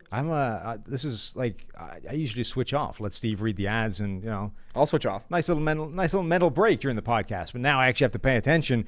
Read the ad. So Western and Southern, life is full of questions like, am I saving enough for retirement, Austin? Are you? And is now the right time to start thinking about life insurance? Just to name a few. In these trying times, we're all shouldering the constant burden of uncertainty together. No one should have to settle for answers to life-altering questions that involve gray area or leaving things to chance. And with Western and Southern, you won't have to. Backed by over 130 years of experience gathering insights, building strategies, and helping customers choose the right solutions, together we can look ahead and leave the unknown behind. Western and Southern Financial Group, life insurance, retirement, and investments. Compensated endorser, products issued by member companies of Western and Southern Financial Group, Cincinnati, Ohio. Right. AFC South. What are the teams in the AFC South? Jacksonville, Indy, Houston. Where's our first alphabetical? Where are you? I have the Colts first. Okay, let's go. This is verbatim. I mean, Carson Wentz still being bad. like that is the biggest reason for pessimism here. I do think that this roster overall, I think the strength has been overstated. I think their coaching does a really good job, and their defense is built right for what that Eberflus wants to do. But I think if this team doesn't play well next year and doesn't make the postseason next year, it's going to be because Carson Wentz is still a bottom 3 quarterback in the NFL like he was in Philly. Does he have more reason to have success? Yes. I've predicted that he does land in the QB 14 to 20 range in Indianapolis. But if he doesn't, if that prediction doesn't come true, I mean, this Colts team is going to be legit bad. And I think the only positive there is they don't end up giving up a first-round pick to the Eagles because they don't make the playoffs. Yeah, doesn't he get one even if he just plays like 75% I don't know if he plays a lot, but I hope they've gamed the system enough. They realize if we suck, that dude's sitting on the bench. I'll tell you right now, week 6 is going to be very important. Weeks 1 through 6, Carson Wentz is a dumpster fire. They're going to drop him, but bench him so they avoid giving up the first-round pick. Right. I mean, I think that's their area, right? It's whether you put the blame on Carson Wentz or whether you say they haven't done enough to surround him. My big concern is that, look, Carson Wentz is your all-in gamble, right? You needed a quarterback. What a gamble. Right, there wasn't a ton of options. I get why they did it, and I don't love – it feels to me that at the minimum you should have made that trade where the first-round pick was contingent on him playing well, not just playing. They didn't do that, but whatever. So that'd be an interesting trade. Have you ever seen that before? Yeah, you would have to tie it to a performance bonus, like Pro Bowl or as absurd as that is, but Pro Bowl or whatever. Couldn't be passing touchdowns. You get in the red zone, you just hand the ball off. Yeah, but something, right? Yeah, something that's more than just if he's on the field playing, because that could be terrible. So I would have liked to have seen that if you're throwing away a first-round pick on it, but I get you needed to make a move, and this was one of the few moves available to you. If they had instead thrown all their chips in a Russell Wilson or Deshaun Watson bucket, they'd still have nothing, right? Yeah. They would have crapped out because the Seahawks weren't trading Wilson, and Deshaun Watson's got his own problems right now, and suddenly you're left holding the bucket with no quarterback at all. So I get why they went after Wentz and being as aggressive as they did, but now you're okay, this is the guy that we've identified as the answer. How do we make sure it isn't a train wreck? And 2 things you need. One, dude, let's make sure this offensive line is absolutely bulletproof. Right now, we don't have a left tackle because Anthony Costanzo just retired. What do we do? They grabbed Eric Fisher. Yeah, but Eric Fisher just tore his Achilles in the AFC Championship game, right? So, who knows when he's coming back? Like, that was only a few months ago. Those Sam Tevye Tevye weeks are going to be brutal. Right. So at the minimum, you're rolling through a few weeks with Sam Tevye, who, let's be charitable, has been a disaster, right? He's been charitable. so that's not going to go well. But then who the hell knows what Eric Fisher's going to be like when he comes back? The dude's coming back off a torn Achilles. Yeah, that's tough. So alternatively, you could have drafted a guy in the first round. You could have grabbed Charles Leno. You could have thrown all the money in the world at Trent Williams, whatever. You've taken a path to left tackle that seems iffy given the alternatives, right? And then the receiving core is not as good as it could be. And that's one of those things that if you're going to have a good quarterback, let's make sure the guys he's throwing to are as good as possible. So, we're putting a lot of stock in Frank Reich's ability to rebuild Humpty Dumpty from the millions of pieces on the ground. And there's still cracks, yeah. Right. And even if he does, it's the things that are going to break him are still there. It's tough, man. I do think I have a bold prediction. Can I throw bold predictions here? Hit it. I think Jacob Eason starts at least 4 games for this team. Wow. I think Jacob Eason starts at least 4 games for the Colts in 2021 because either due to injury, because Sam Tevye freaking throws somebody at Carson Wentz, or they end up benching him because he does not play well and they want to avoid that first-round pick. I think Eason starts for this team. They do not make the playoffs. And honestly, they need to dynamite this thing. And they need to restart. They need to find a quarterback and need to make if the Wentz experiment blows up, the whole thing is getting just... Because even if you look at defensively, and again, I've liked... They've done a really good job with the pieces they've had, and they've played a lot of people in a position to succeed. Eberflus does a really good job there with with DeForest Buckner. They had Kwity Paye in the first round, a pick that we really liked. I think Darius Leonard plays well in that defense with his length. They bring in players that fit that defensive scheme and have success because of it. But there still isn't it's still not one of the more talented defenses in the NFL. They aren't top to bottom loaded with talent, specifically along the defensive line. So if Carson Wentz doesn't pan out, Jacob Eason starts 4 games, this is a team that's going to be in the running for a blow-up and a rebuild. Yeah, absolutely. And it would be, pretty depressing. Speaking of depressing, Houston. I put all 53 players. This is tough, man. I mean, this. But the thing about Houston that's so funny is that players number 30 through 53 are actually quite good. Because they added 50 players. They added 40 players in free agency in the draft. It's just that players 1 through 30 are terrible. Their starters are rough. This team is bad. And then you factor in obviously the whole Deshaun Watson stuff. Davis Mills might start games for this team. That right there. That is tough, dude. This is a team that has decent odds to go 0-17, and I don't know what you do here. This. I do think that you want to tank. I do think that if Deshaun Watson era is likely over in Houston, and for that reason, Spencer Rattler jersey, jersey swaps or whatever are going to be hitting pretty soon, probably as soon as September, October, because this team is not going to be good next year. And though they added a ton of talent in the offseason, none of it is all that good. They raised the floor of this team. I think the culture might be improved. It's such a weird strategy of what they've done. It's wild. When you look at the players that they've added, I like a lot of them. But part of that is because they just added 36 of them or whatever. The highest number of signings any team has made in a single offseason. So obviously you're going to like some of them, right? And some of them have been weird. They added a bunch of running backs because I have no idea. Their roster building strategy is wild. Yeah, so you just look at it and you're admittedly the entire thing is not in a good shape, so they needed to do a lot. But I don't really understand what the strategy is, just generally. And they've made 36 signings. And you're did they even get better? No. This was not a good team anyway. They certainly didn't get better if Deshaun Watson isn't the starting quarterback. And even if he is, I don't know if it's a better team than it was a year ago, even though you added 36 players. So what are we doing here? So I said that the New England Patriots are the most improved team this offseason. I think they are the least improved. The Houston Texans. Despite adding 36 players. Adding 36 players. I think this is the least improved team. Yeah. I mean, I think you summed it up, right? If Davis Mills starts games for this team, that's your single biggest reason for pessimism. And then the other one being okay, you were in a bad place. It was probably a multi-year rebuild anyway, but what did you do? With Detroit, you can look at it and you say, same situation, right? Bad team, multi-year rebuild. I can see a clear thing. I can see clear evidence of what you did, what you achieved this offseason. You massively strengthened the trenches on both sides, right? Offense and defensive line, you got way better there. Now we'll work on the perimeter. Now, it's not the way I would have done it, but I can see what you've done. Next year, we work on receivers and cornerbacks, and now we've actually got a team. With Houston, you're a year into this. What did you do? You added 36 players, but where did they help? Davis Mills, Mike Renner said it on the live broadcast. He's they set that pick on fire because they are going to be drafting one of Spencer Rattler, Sam Howell, whoever it may be next year. So Davis Mills, so what's the point? You drafted a backup with your first pick. And then after that, they traded up. With little draft capital, they trade up for Nico Collins, who was a project at wide receiver out of Michigan. Like, I actually kind of like, but again, it's like you didn't have the luxury of burning that draft capital. Sense. It doesn't make sense. Their strategy has been wild. Yeah. So, the reason for pessimism for Houston is pretty easy. Everything. Jacksonville. I put the biggest reason is inexperience. I think both on the sideline and on the football field. So obviously Urban Meyer coming in from college, to coach in the NFL, and then you also have Trevor Lawrence, Travis Etienne. Like, a lot of this team is very, very young. Even like their big receiving core. DJ Chark was only drafted 2018. Laviska Shenault entering year 2. The offensive line is relatively inexperienced. Defensively, they're inexperienced. There's just not a lot of veteran talent on this team. There's a reason they're drafted number 1 overall. Yeah. Like, this team was not good last year. Talent-wise, not good. I think they need to develop across the board. Josh Allen needs to get better. Devon Hamilton needs to get better. Like, this entire team needs to take steps forward and identify who these veteran leaders are going to be. And obviously, Trevor Lawrence being the number 1 for there. You're a good stickler for pronunciations. What's the official party line on Travis Etienne? I think it's Etienne. But so there's I Etienne, don't know, though. Right? Yeah. So there's Etienne, right, which is just obnoxiously. No, I think it is Etienne.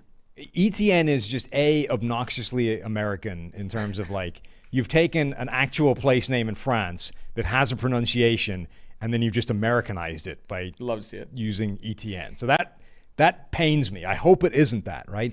Then there's Etienne, which is the way the thing is said in France, which is where it comes from, and then there's like the Creole version, right? Like the Deep South, which I think is a whole different world. Really? Yeah. I think Ben Stockwell looked this up a while ago. Like, I think he might pronounce it the way, like, the Creole version is, which is some sort of weird hybrid of, like, the two of them.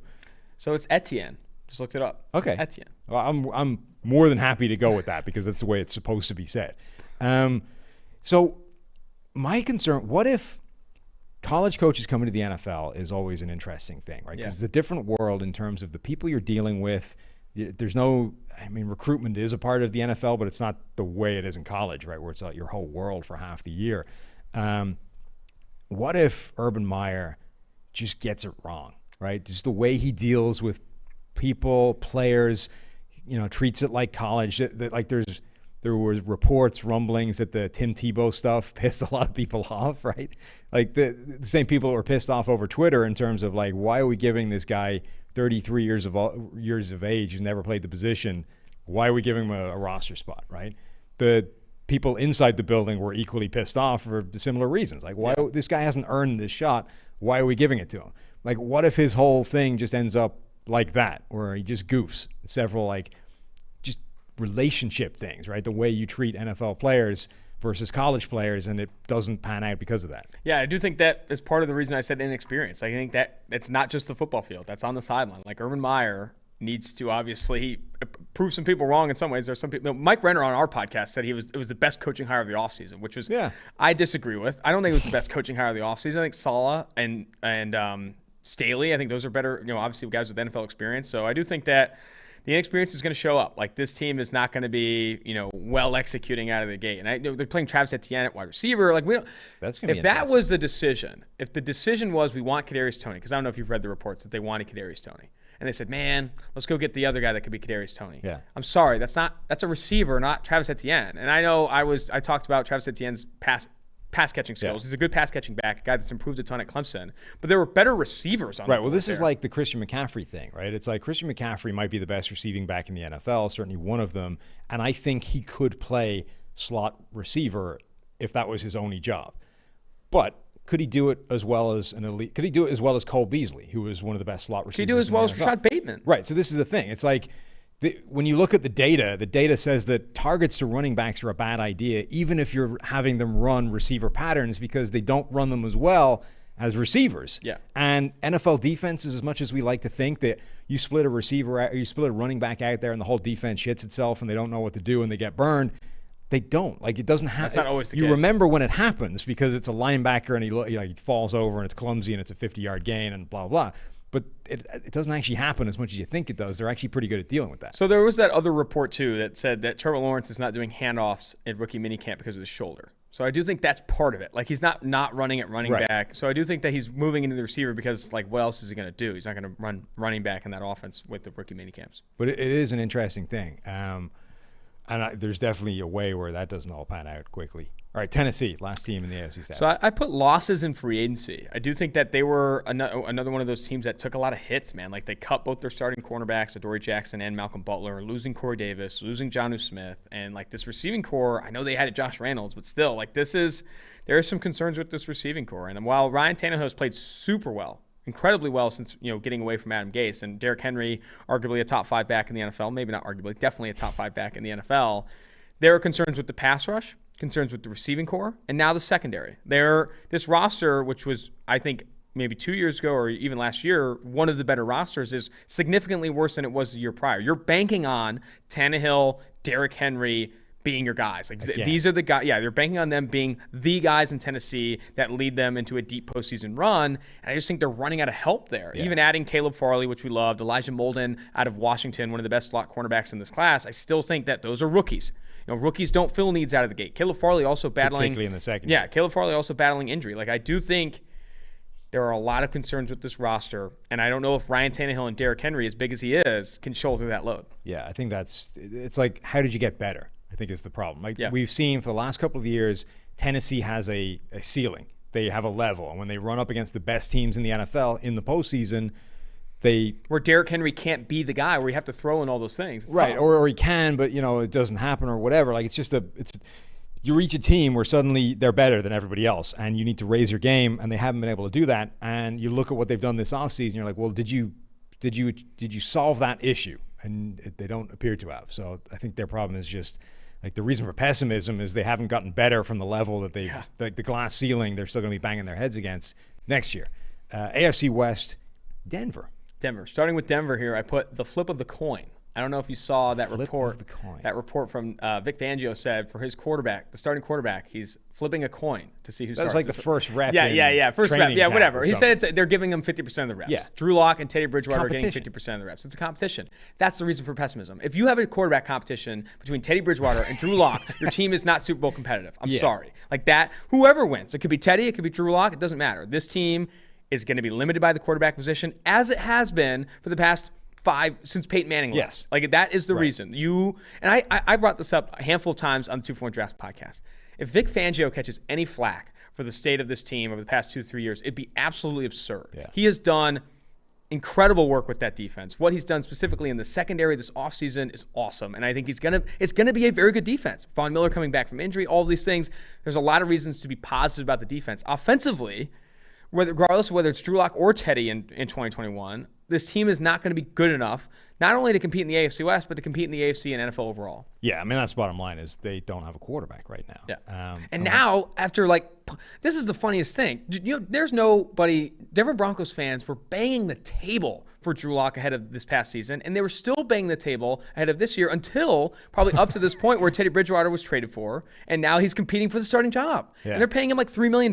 Like, you're now, like, all this development that you've dumped into Drew Lock is toast. His confidence is worse. When you look at this offseason, you're like, Denver might be the most quarterback desperate team in the NFL, right? Like, maybe Chicago. And they passed on Justin Fields. Yeah, and well, not just that, they passed on everybody. Like, they don't appear to have been as aggressive in chasing quarterbacks as we thought they would be, and as some other teams have been.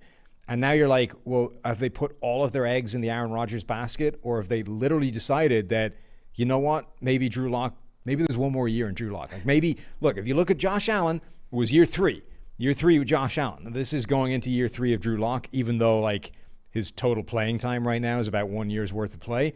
But there are things in his play where you can look at it and say, he has a really high rate of big-time throws, right? There's high-end plays there. He doesn't have the rushing threat that Josh Allen does. He has a good arm. It's not a Josh Allen arm. But, like, you can, if you're desperate enough, you can talk yourself into a way where you say, this is Drew Lock's year. Now, making it a 50-50 competition with Teddy Bridgewater doesn't help that. Shows you how confident they're thinking it's this year. So it doesn't, like, you can just about convince yourself that there's a breakout year waiting for Drew Lock. The fact that he's in a competition with Teddy Bridgewater runs directly contrary to that, so it's not something you could be confident in. But, like, unless that happens, the Broncos are screwed. regardless of how good this roster is. And it's a really good roster. I mean, there are 3 teams that passed on Justin Fields for second-round investments in the quarterback position. Denver and Drew Lock, Carolina and Sam Darnold, the second-round pick traded for, and then the Eagles with Jalen Hurts. Passing on top-tier quarterback talents like Justin Fields for second-round investments is malpractice, in my opinion. I do not think that's a good decision.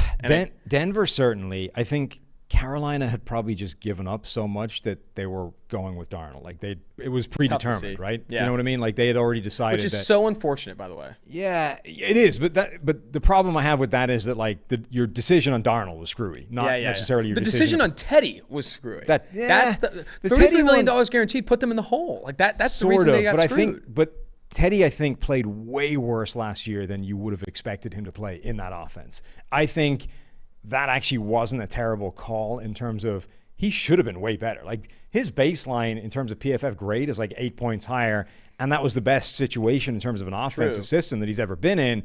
So Teddy Bridgewater should have been putting in like an 80 grade for them. Didn't. And if he had, we wouldn't even be thinking about this. They'd have drafted a potential replacement. Teddy Bridgewater would have one more year of like a bridge deal, and then they'd be getting rid of him. But it was like, dude, he was so bad. We had to get rid of him, throw stuff at Sam Darnold as a reclamation project. Like, so I don't hate the Teddy deal. I don't like the Darnold thing, but I think at that point they were already like pot committed to Darnold and weren't going to make a quarterback. Similarly, I think Philadelphia had like predetermined that this is like a 2 quarterback strong class. We really love, obviously Trevor Lawrence is the shit. We really love Zach Wilson, and after Zach Wilson, we're out, and we'll roll the dice next year. We'll have multiple first-round picks. We'll be in position to get a quarterback next year if it doesn't pan out, and we're willing to at least give Jalen Hurts the chance to prove that he isn't a guy. Denver's the one that I just don't understand. Like, you don't have a quarterback. You know you don't have a quarterback. That's why you're having this open competition with Teddy, and you actually had one drop into your lap. 2 of them, in fact. Mac Jones, if you count as well.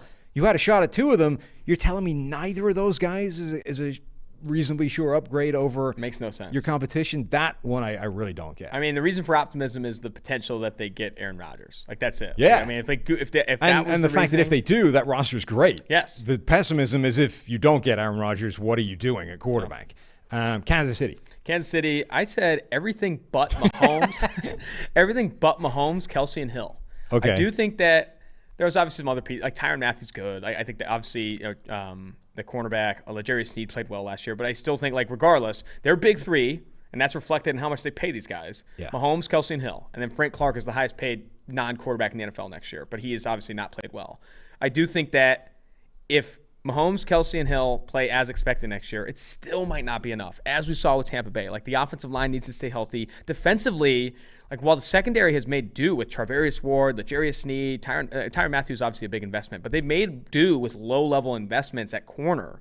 How long can that continue, especially with the pass rush outside of Chris Jones not panning out? Like, they need to step up everywhere else. And I think they need to step up specifically on those rookie contracts. Willie Gay, Nick Bolton drafted this year. L'Jarius Sneed needs to continue to have success. And then obviously they improved the offensive line, but I still think it lacks depth. I still don't love where they're at tackle. I think the Kansas City Chiefs, man, if Mahomes is a superhero, Mahomes is the reason you're a Super Bowl favorite, but your roster still isn't good. And how much longer are you going to have him making up for so many different holes in this roster? What if also injuries hit? Like, exactly. The Chiefs have avoided injuries largely with those guys. I mean, Mahomes obviously gotten nicked up a few times, but Travis Kelce, Tyreek Hill, those guys have been okay, and because of that, the depth behind them hasn't been a massive problem.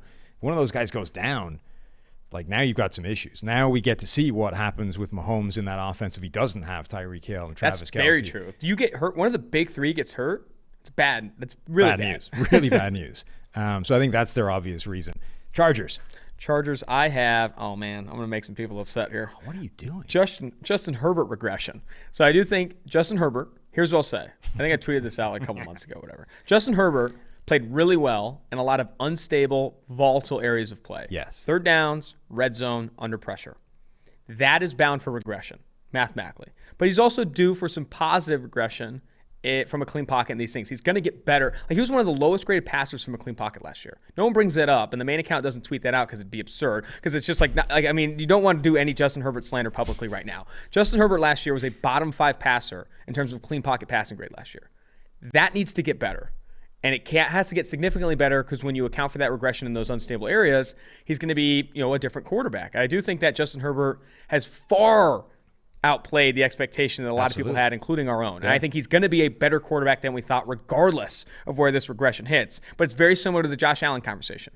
How much of a regression do we see? Does Justin Herbert fall back a lot and this offense takes massive steps backward? That would be not great. Or is it slight and he does improve in those more stable areas and you see a still very good offense, is still a very good Justin Herbert? I think how Justin Herbert enters year 2 and how he plays is going to be super important because the expectations are sky high. They added along the offensive line. The receiving core is still really good. Like, he should be really good next year. If he isn't, that's going to be the concern. I really like the fact that they've done a lot around him to help that, right? So highest PFF grade in the NFL while under pressure. But you know that's not stable. That comes down. The same guy is not the top of that list every single year. Derek Carr was that one year. Yeah, it's a massively random almost statistic. So what do we do to fix that if he comes down next year? Well, we put him under less pressure. So we overhaul the offensive line. My area of concern is not so much that Justin Herbert gets worse, because I think he'll regress in certain areas, but I think he might improve in other areas and kind of balance out. I think it will balance out. It's what if everything you did on the offensive line doesn't work again? Because they've done this before, right? It's not like this is the first time the Chargers have thrown resource at the offensive line. That offensive line has just been like constructed on an Indian burial ground. It's where offensive lines go to die. What if everything they did doesn't work again? And suddenly you didn't fix anything, and Justin Herbert's still under the same amount of pressure and gets worse doing it.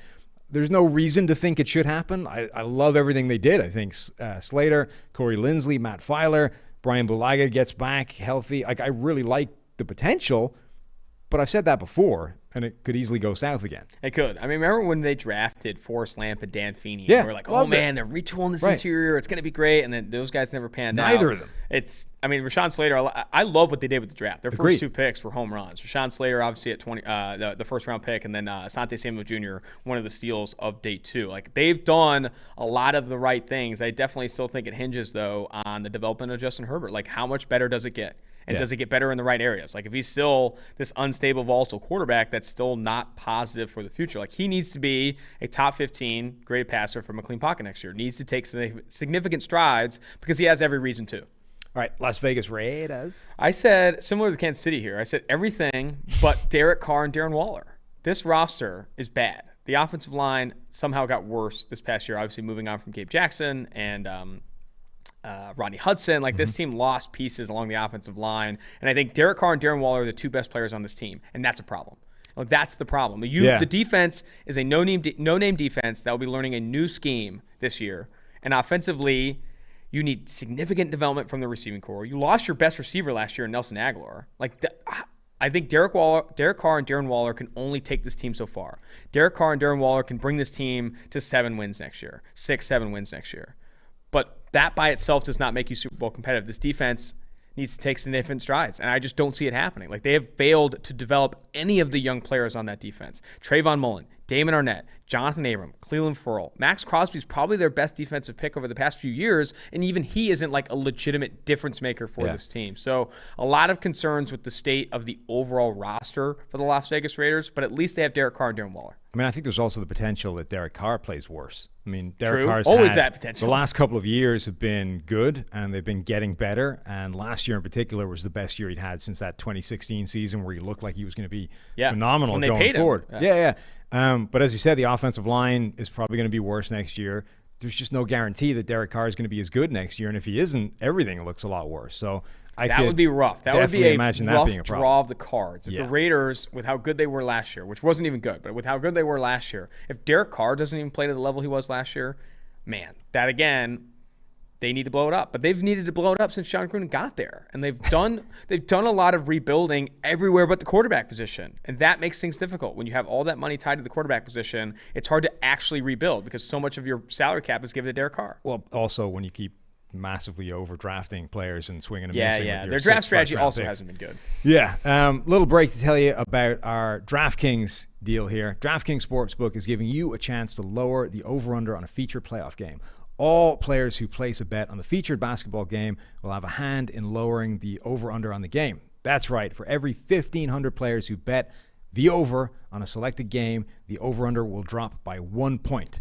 DraftKings is a safe, secure, and reliable betting platform. You can deposit and withdraw your funds at your convenience. Download the top-rated DraftKings Sportsbook app now and use promo code PFF when you sign up to hammer the over. For every 1,500 people that bet the over in a feature game, the line will decrease by 1 point. This is your chance to improve the odds of the over hitting. So tell your friends and family this is a team effort. Hammer the over and improve your odds of doubling your money. That's promo code PFF for a limited time only at DraftKings Sportsbook. Must be 21 or over, New Jersey, Indiana, or Pennsylvania only. Restrictions apply. Maximum $25 wager, one per customer. Offer ends 5/23/21. See DraftKings.com/sportsbook for details. Gambling problem, call 1-800-GAMBLER, or in Indiana, 1-800-9-WITH-IT. We got to fire through the NFC now. Yeah, we spent some time on the AFC. We did. NFC East. Where are we going first? Cowboys. All right. The defense is still bad. I do think that I'm really excited for this offense. I loved what Dak Prescott did before the injury last year. CeeDee Lamb entering year 2. I'm one of the biggest Amari Cooper fans at the company. The offensive line is still good. We added that new filter to Ultimate, knockdown percentage, how often an offensive lineman is knocked down. Okay. Only tackle that wasn't knocked down last year, Tyron Smith, which is interesting. But I do think that in pass protection specifically, I do think that the offensive line is good. The offense is not where the concerns are. It's just defensively, while they did add some pieces there, it's still, I think, in the running to be a bottom 10 unit next year. It's not a good defense. I do think that as good as Dak Prescott can be, and we always lean offense, score more than the other opponent, if the defense is still holding this team back significantly, that obviously puts a cap on just how well they can do. Yeah, I think the defense will take a pretty big step forward because I think a lot of what was wrong last year was, schematic issues and young players and all these kinds of things. I wonder, what if that offensive line is just done in terms of its time at the top? Dallas had the best offensive line in the NFL a while ago. Now, the only holdover from that group is Zach Martin and then the ghost of Tyron Smith. I know you said the guy's not been knocked down last year, but when was the last time Tyron Smith played at his best over a full season? It's been a while. Suddenly that group on paper, it's just not great. Connor Williams, Tyler Biadasz at center, Lyle Collins coming back. There's definitely a scenario where this offensive line is not good next year. And I think the offensive line has been the platform for a lot of that team's success. Also, Dak's injury, if he comes back and isn't 100% or isn't the same guy, that could be an issue. Jump to the New York Giants. Put Daniel Jones progression. This is it, man. This is the year. They tried to add, obviously, offensively to make some plays, adding Kenny Galladay and free agency. Andrew Thomas needs to take a step forward. But if Daniel Jones, and I think Seth Galina is writing a piece for PFF.com this week about, if he can't find ways to create more explosive plays and limit the turnovers, he is one of the worst quarterbacks in the NFL. He has had as many picks and fumbles in his career as he's had games played. He is averaging a turnover a game and he's not the Jameis Winston of that. Jameis Winston threw 30 picks but also threw a ton of touchdowns and a ton of passing yards because he's a roller coaster. Daniel Jones is just constant low end right now. He's super conservative and still finding ways to turn the football over. You can't win playoff games with that kind of quarterback. He needs to take a step forward. And I think everyone goes back to, you remember that game against Tampa Bay where he comes in and he wins that one from behind and all that stuff? That is, to this day, since 2006, the highest graded single game by a quarterback under pressure. It's to this day, most passing yards we've ever seen under pressure as well in a single game. Most volatile stat we have. You called it random at a certain point, and it is. That small highlight in Daniel Jones' career is, I think, what everyone's clinging to with Daniel Jones. And I know this last year, I've said this before, he played better than I expected, but it's still not enough. Daniel Jones needs to be legit if this team's going to be good. See, I kind of like Daniel Jones. I think you're right. Part of that is because he outperformed what I expected of him. Right? True. So your expectations have been slightly different. My bigger concern is that I agree that Jones probably has a level and is one of those quarterbacks that needs some help. And I think they've done a pretty good job of assembling a receiving core around him. Slayton, Kenny Galladay in free agency. John Ross is worth a punt in terms of this guy runs a 4.24. Let's see if there's a space for that in the offense. Kadarius Toney I like as an option, though I'm not 100% sure where it fits year one. But there's weapons now. My concern is look at that offensive line, and that is still not a good group. Okay, let's say Andrew Thomas takes a jump forward in year 2. They have to rework the guy's technique in year 1. It was going to take some time. He actually wasn't bad in the second half of the season outside of games where he had to face us on Reddick. But look at the rest of it. Like that's a starting five that's not in good shape. And if the line is garbage, then Daniel Jones has no shot. Their interior offensive line was like one of the worst in the NFL last year. And hasn't gotten better on paper. And the Bengals exist. Like, that's how bad it was. And hasn't gotten better on paper. So I think that is the big concern for the Giants. Is that I don't know what they're going to Jones, do with the tackles. Like, you have Andrew Thomas. You draft him in the first round. First tackle taken. Like, you have to play him a tackle. Nate Solder coming back from the opt-out. Then you have this, like, project in Matt Peart. But, like, Matt Peart's almost too tall to play interior offensive line. I don't know if Solder starts. Really? You think Peart starts? Yeah. Like, what's the point in Nate Solder at this stage? Like, he's I wonder if Nate back. Solder can kick in, but they have such tall tackles. Nate Solder's like 9 foot tall. Like, I can't play guard. Because like the interior offensive line needs fucking help. You know, like someone needs to make a play. Yeah, that's my concern. Is that regardless of Daniel Jones, the dude just doesn't have a shot because of the offensive line. And you talk about a quarterback that struggles under pressure. Daniel Jones. Philly.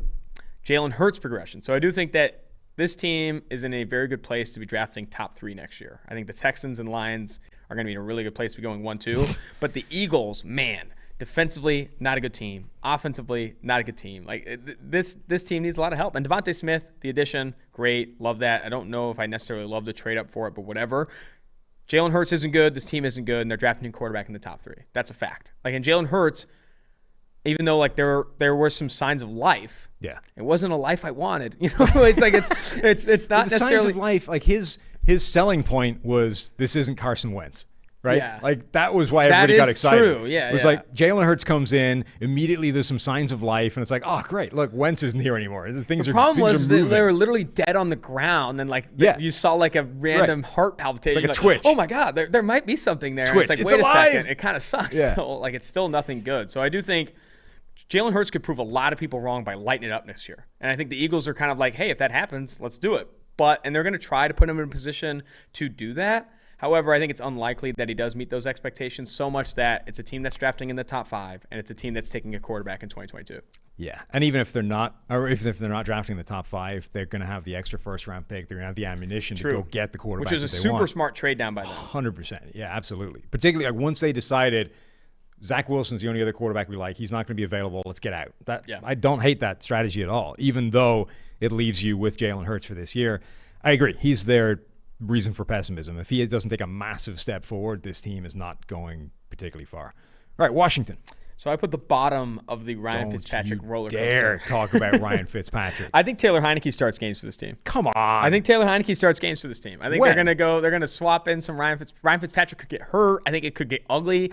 Ryan Fitzpatrick, of all the quarterbacks, how many bad games do they give him? So let's say random Ryan Fitzpatrick roller coaster, weeks 2-3, he plays like crap. I think it could be as low as 1 game if he throws like 4 picks in a game. You could see it. You could see Ryan Fitzpatrick throwing like 4 picks in a game. You think they'll bench him in that game or the next game? Like they'll just say, okay, you're not going back in next week. It's hard to say. I think it could happen in that game. 4 picks in like 3 quarters, and that defense is playing well. I think they could bench him. And Heineke was like a fan favorite last year. I mean, obviously, that guy had the highest grade of the playoffs. I mean, he was awesome. So I do think that this team. I'm so surprised that they did not make a similar move as Chicago to go up and get a QB because I think for a start, I didn't think when they started making their moves, I don't think they expected the quarterbacks to fall as far as they did. Remember at that time. Same with Carolina. I don't think Carolina thought that. Yeah, but the difference is like what they did with Carolina did it, and we're like, all right, so we got to go get Darnold. The Washington did it, and we're like, well, let's give Fitzpatrick a call. He's actually a pretty good player. I like that. Mm-hmm. Remember at the time, like Adam Schefter's like these quarterbacks are going in the top 6, like 5 in the top 6. Yeah. So I don't hate them thinking we just didn't have a shot at this, and then at the point where they did have a shot at it, they already made all their moves and committed, and I don't hate that. I think what they did is smart. Like if you don't have a shot at a good quarterback, Ryan Fitzpatrick's the guy you call. Yeah. Ryan Fitzpatrick over the last 3 years has a top half PFF grade. Now it's 15, so it's just top half. I love the top half. But it's top half, right? And he's like you're surrounding him with the best position he's been in. You've got a pretty good offensive line. You just added receiving weapons. You got the best defense. Love the addition of Charles Leno. Yeah, you just added the best defense he's ever had. So this is like as good as Ryan Fitzpatrick can be expected to play. If he goes in the tank this year, I'm going to be so sad. I don't think he goes in the tank ultimately, but I think that again, this podcast is the fatal flaw, the reason for pessimism. This roster is good. Like, defensively, it's really good. It's awesome. I think offensively, adding Curtis Samuel, you have Terry McLaurin, who's been one of my favorite receivers since he was drafted. Like you said, offensive line is good. It's just like Ryan Fitzpatrick has to be good. Yeah, like the Achilles heel is there is the potential for bad Fitzpatrick. Yes. And if that guy shows up, the whole There's thing been is the toast. potential for bad Fitzpatrick since he was drafted. Always. You're only ever like 2 games away from bad Fitzpatrick. That is the problem with, that's why he isn't, an elite starting quarterback. So, yeah, if Fitzpatrick doesn't play well, then everything they've done is for nothing, and that's just a sad space to be. Yep. NFC North, Chicago. The reason for pessimism for Chicago is Matt Nagy's latest quote saying Andy Dalton is our starter. that is why. Like, I put it another way of phrasing it is, Justin Fields' ability to see the field. Like if Andy Dalton is starting, this team isn't going to be good. Like that's a fact. There's a reason they trade up for Justin Fields. Like this team's not going to be good enough to go the distance. If Justin Fields starts to see the field, I don't know why I keep saying field and field, but I do think that is what matters, man. And I do think Mike has this kind of harebrained tinfoil hat theory that Nagy and Pace might sit Fields all of year one to bank on this optimism of 2022 to buy them an extra year to keep their jobs. It's not crazy. It's not crazy. Like they go the Mahomes route where Mahomes only played 1 game as a rookie. You can't fire us this year. The rookie hasn't played yet. Have you seen Justin Fields in practice? Yeah. We should send you some of these videos. We don't want to play him yet, but wait till year 2. And honestly, I could see it. Obviously, you'd like to see Justin Fields play in year 1 and see what you have in Fields. But if they do go that route, the team's not going to be that good. Defensively, obviously, there's some pieces there. There's a reason they were drafting in the 20s. But I don't think they're going to be that good with Andy Dalton. And I think he has a ceiling that is so obvious. We know what Andy Dalton is. Like, there is no Ryan Fitzpatrick to his game. Like, we know exactly what Andy Dalton is, and it's just not good enough. Yeah, and particularly like this again, the situation around him isn't good enough for, like we were saying last year, hey, Andy Dalton might not be bad because look at the receivers he's got to throw to in Dallas, and but the offensive line fell apart, and then Dalton fell apart. The Chicago Bears, you look at that offense, okay, they've got Allen Robinson, and Darnell Mooney was a nice piece, but isn't no one can hit him, right? And isn't necessarily like an elite number 2 that's going to elevate everybody. The quarterback. He's a slot vertical threat. Yeah, so. The receiving group is limited. The offensive line is not great on paper. Like I like getting Tevin Jenkins. I think that was a really important move. I don't quite understand why you then go and release Charles Leno. No, I don't get that either. He's good. Yeah, or very minimum, he's like a player you don't need to worry about. Mm-hmm. Charles Leno always starts bulletproof, and he's pretty good. Tevin Jenkins can play right tackle. Now you've got 2 good spots. Instead, now you're gonna have to move Jenkins to the left. Instead, you got to move him to the left. Your right tackle is a question mark. Like the whole thing is just. There's the potential for that offensive line to fall apart pretty quickly. And I also think as much as we love Justin Fields, and he was, a high-end prospect, and I think the flaw that teams are scared of Fields is real and has the potential to be a bigger problem in the NFL than it was in college. This idea of he holds onto the ball too long, and I've been trying to articulate what the thing is that there are players, I saw it referred to in soccer recently as press resistant, right? So in soccer, one of the tactics a team that doesn't have the ball will do is you press the opposition, right? Put them under pressure, harry them, and people tend to make bad mistakes under pressure. That's like a full court press in basketball. Yeah. It's why when you're under pressure as a quarterback, your passer rating goes through the floor because everybody just makes worse decisions when you're pressured. But there are players that I saw termed as press resistant, where no matter how much you harry them, it just doesn't seem to bother them. They're always able to turn the other way. They don't look under pressure, and they deliver a pass, and it's never an issue. Fields, I think, is the opposite of that, right? Yeah. He is not press resistant. He's press susceptible, press whatever it is. Things go wrong when he's hurried or when things are different to what he expected them to be. And just that's why he holds onto the ball too long. That's why when you blitz him, things go wrong and it takes him longer. And just that thing. Now, it didn't really matter in college, right? Because it didn't happen often enough, and he was good enough at everything else that he still graded in the 90s, so who gave crap, right? But in the NFL, that's the kind of thing that can be a bigger problem. I don't know if it will be, that he still might be good enough at everything else that it's not an issue. And he ends up on the Aaron Rodgers, Russell Wilson end of the spectrum, where he's always going to take too many sacks, but he makes Watson so many good plays. Yeah, but he makes so many good plays that you just don't care, right? Mm-hmm. It's a flaw that you're happy to live with. I think the on-the-field comp to Watson's good. Yeah, or it could drag him down, and he ends up more on the Jacoby Brissett, Tyrod Taylor end of the spectrum, where it's the thing that you're bad at is too big a problem now. And even though every now and again you make some good plays and you're efficient, it's not enough. So there's definitely a place where the thing that caused him to slide is actually a real problem. I'm going to put the tinfoil hat back on. Yes. You lose Charles Leno, you're like, oh, you're telling ownership, hey, we're starting a rookie at left tackle. He hasn't even played left tackle. You want us to play Justin Fields this year? No way. Yeah. We're not playing Justin Fields. We're going to play Andy Dalton and let us see 2022. Let us see 2022 and see what we can do with him. All right, Detroit. So I took a different approach here. Okay. It could have been easy to say that this roster sucks and like everything's bad about it. I said biggest reason for pessimism is Jared Goff because he's not that bad and he could put them in a position where, enough. Yeah, he could play well enough to where they're not like in drafting inside the top 3 or the top 5. Like it's gotten to the point where Jared Goff is underrated. Yeah, I definitely think that's true. Like Jared Goff, I still think is a top 25 passer in the NFL. Yeah, call me crazy. And like, people are treating him like he's garbage. Like this team, it has gone too far. It's gone way too far. Like Jared Goff is not that bad. The receiving core is. We're also, I think, blaming Goff for all of the problems with the Rams, and like not blaming Sean McVay, whose system like hasn't kicked on the way Kyle Shanahan's has. Right? It's stalled again. Teams started to figure it out. I think he did evolve it, but it hasn't continued that evolution. And Jared Goff is the guy getting all the blame for it. I might say something crazy here. I think the Lions might surprise some people. not surprise some people in that they go to the playoffs or anything, but they might not be drafting inside the top 3. I mean, Jared Goff, I think the offensive line is good. Like Taylor Decker, Penei Sewell. We love Jonah Jackson coming out. They still have Frank Ragnow, who's now the highest paid center in the NFL. Yeah. Logan Stenberg, a.k.a. Mr. Nasty, coming out of Kentucky, entering year 2. This offensive line is good. The receiving core is a disaster, but let's not get into that. Jared Goff is not as bad as everyone thinks he is. Yeah. Dare I say they win 5 games? 6 games? Like they could. A 17-game season? That's true. My biggest area and that would suck for Detroit because they want Spencer Rattler. Right. Like they want a new quarterback. Obviously, like that Jared Goff's not the long-term solution, but there is a chance that he wins enough games to where they're in a similar situation as Carolina and Denver where they don't really know what to do. Yeah.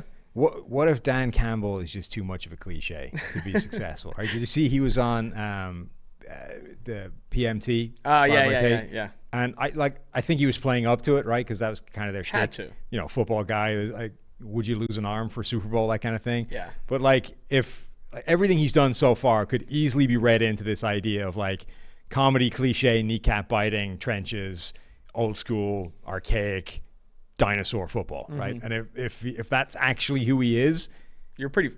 The team's not going that far. You know what I mean? True. There's only you're going to get better because you added a bunch of good players in the trenches. But if that's all you care about, toughness and kneecap biting, like you're not winning anything anytime soon. I also came away actually really liking their draft. Like Penei Sewell, I love that pick. I love Lee McNeil, Levi Muzurike, where they got him, I thought was good value. Afatu Melifonwu in the 3rd was good value. They've done some good things here. Agreed. The receiving core is the scariest thing. Well, that's like next year's problem. That's the thing. They were like Houston, right? Too much to do in one off season. We're going to have to pick our battles. And they did. They went trenches. Next year, we'll deal with the receiving core. And we'll probably be dealing with quarterback as well because Jared Goff is unlikely to be the answer. So I don't hate that. You're right. That's like a big weakness. But I think one that they just accepted was going to be the case. Yeah. All right, Green Bay.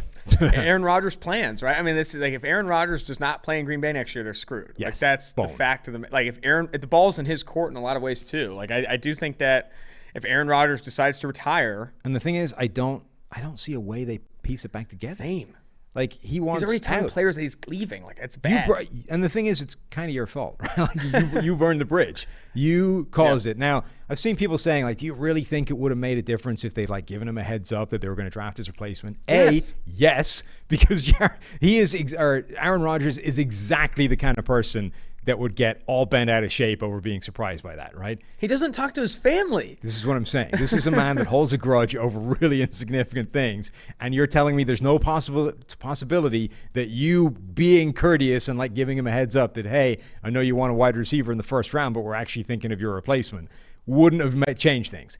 And B, like just the fact that you did that, right? I get why you did it. The guy had been declining, was still good, but had not been the player he was, and you thought, maybe we've reached the beginning of the end. And this is what you do. You start drafting for the future. He can play this year, and then next year we turn to Jordan Love and everything's good. Yeah. But doing that, because it's Aaron Rodgers, essentially burned that bridge to the ground. Like, you're not coming back from that. And while Rodgers plays an MVP, you're like, oh, great. Now we're in a great situation. We've got Jordan Love still there, and we extend Rodgers a little bit, and we have a couple more years of amazing player. He's like, no. Yeah. Like, we're done with this. You cut this cord. I'm out of here. I also hated the decision to do that. regardless of how Aaron Rodgers is playing, with the state of his contract. Because like Jordan Love couldn't. Like he couldn't come in the 2 or 3 years time. Like Aaron Rodgers is still untradeable by his current contract settings. Like settings, that doesn't make any sense. But like the way it's currently structured, like they can't get rid of him. Yeah. Like that is tough, man. Like I don't understand. I understand planning for the future, but planning too in advance. You were like a year too. Yeah, you're way too early. Like you should have drafted a first round receiver or some help along the offensive line. The only explanation for that is that they loved Jordan Love, right? And they probably did, which is great. But A, you need to be right. Yeah. And if you're not, everything you did was a mistake. And B, now you really need to be right. You can love Rodgers a lot of things, but like if you're incapable of like utilizing them or like seeing the field, like it doesn't make sense to do it. Yeah, and it's just, again, it's like all the data says that you're wrong to be that confident. Like people, every team is not capable of that degree of gradation in terms of what separates an amazing quarterback from a really good prospect. Like you're able to tell that guy's a first rounder versus a fifth rounder, but you're not necessarily able to tell that he's the guy that we need to go crazy to go and get a year early and trading up and all those kinds of things. So yeah, if they goofed on that, they're screwed. Yep. Minnesota. I put mediocrity. Good, just not good enough is another way I phrased it. Like there's a lot to like about the Minnesota Vikings, including Kirk Cousins, including Dalvin Cook. I think the offensive line takes some positive steps, but I still don't think they're good enough. Like the Bucs are going to roll in the NFC. Yeah. I think it could be a slaughter. Like I don't think it's going to come close to them getting the number 1 seed in the postseason bye. Like I don't think they're good enough. I think they're good, and that's it. And I don't see what gets better significantly. Like I don't see Kirk Cousins taking 2 steps forward. I don't see, defensively them taking 2 steps forward. Like I don't see where the ceiling gets bigger. The ceiling, they've hit it, and they're going to consistently hit it, and it's just not enough. Yeah, I mean, I think you're in the right area. Like Kirk Cousins was brought in to be the quarterback that could win a championship if you had the 2017 Minnesota Vikings. Since the 2017 Minnesota Vikings, they haven't had that, and it's got worse pretty consistently across the board. They need like a massive step forward on the defense to get anywhere near that level. Where's that coming from? Right, that's probably not happening. I can see some steps forward. Danielle Hunter being back, Cameron Dancer taking a step forward year 2. I can see a world where that's a much better defense, but it's not going from where it was to the 2017 version, which was a top 5 defense. So yeah, and offensive line might be better, but again, it's not going to be leaps and bounds better. Justin Jefferson was already a top 5 receiver as a rookie. He's unlikely to put that into the stratosphere. So I kind of agree with you. I think that their fatal flaw is that they're just not good enough. Yeah. They're going to be good, but not good enough. It's like halfway shooting the moon, It's like, okay, you got really close, but it's just never going to be there. If Green Bay doesn't have Rodgers, you're probably the favorites of the division, but does anybody like your opportunity to win 3 playoff games? Maybe 1. Like maybe you got. How many playoff games are you even favored in? That's the thing. I always come back to that. Maybe you have 1 good game and you knock off somebody as an underdog, but 3 of them, no. Everyone likes to bring up this whole. I'm gonna get on a little tangent here. Everyone gets on this whole like any given Sunday thing. Like you just need to hit. Like it's like okay, but like think about like mathematical probabilities of this football team, the current state. How many playoff games would they be favored in? And if the answer is 0, you don't have a good enough quarterback. That's it. Like the best quarterbacks in the postseason. And the any given Sunday thing, game. Like that works for like regular season weeks, right? Where any given Sunday, the worst team in the NFL can knock off one of the best in a shock result that nobody saw coming and blah, blah. The Raiders is 14.5-point dogs against the Chiefs. Right.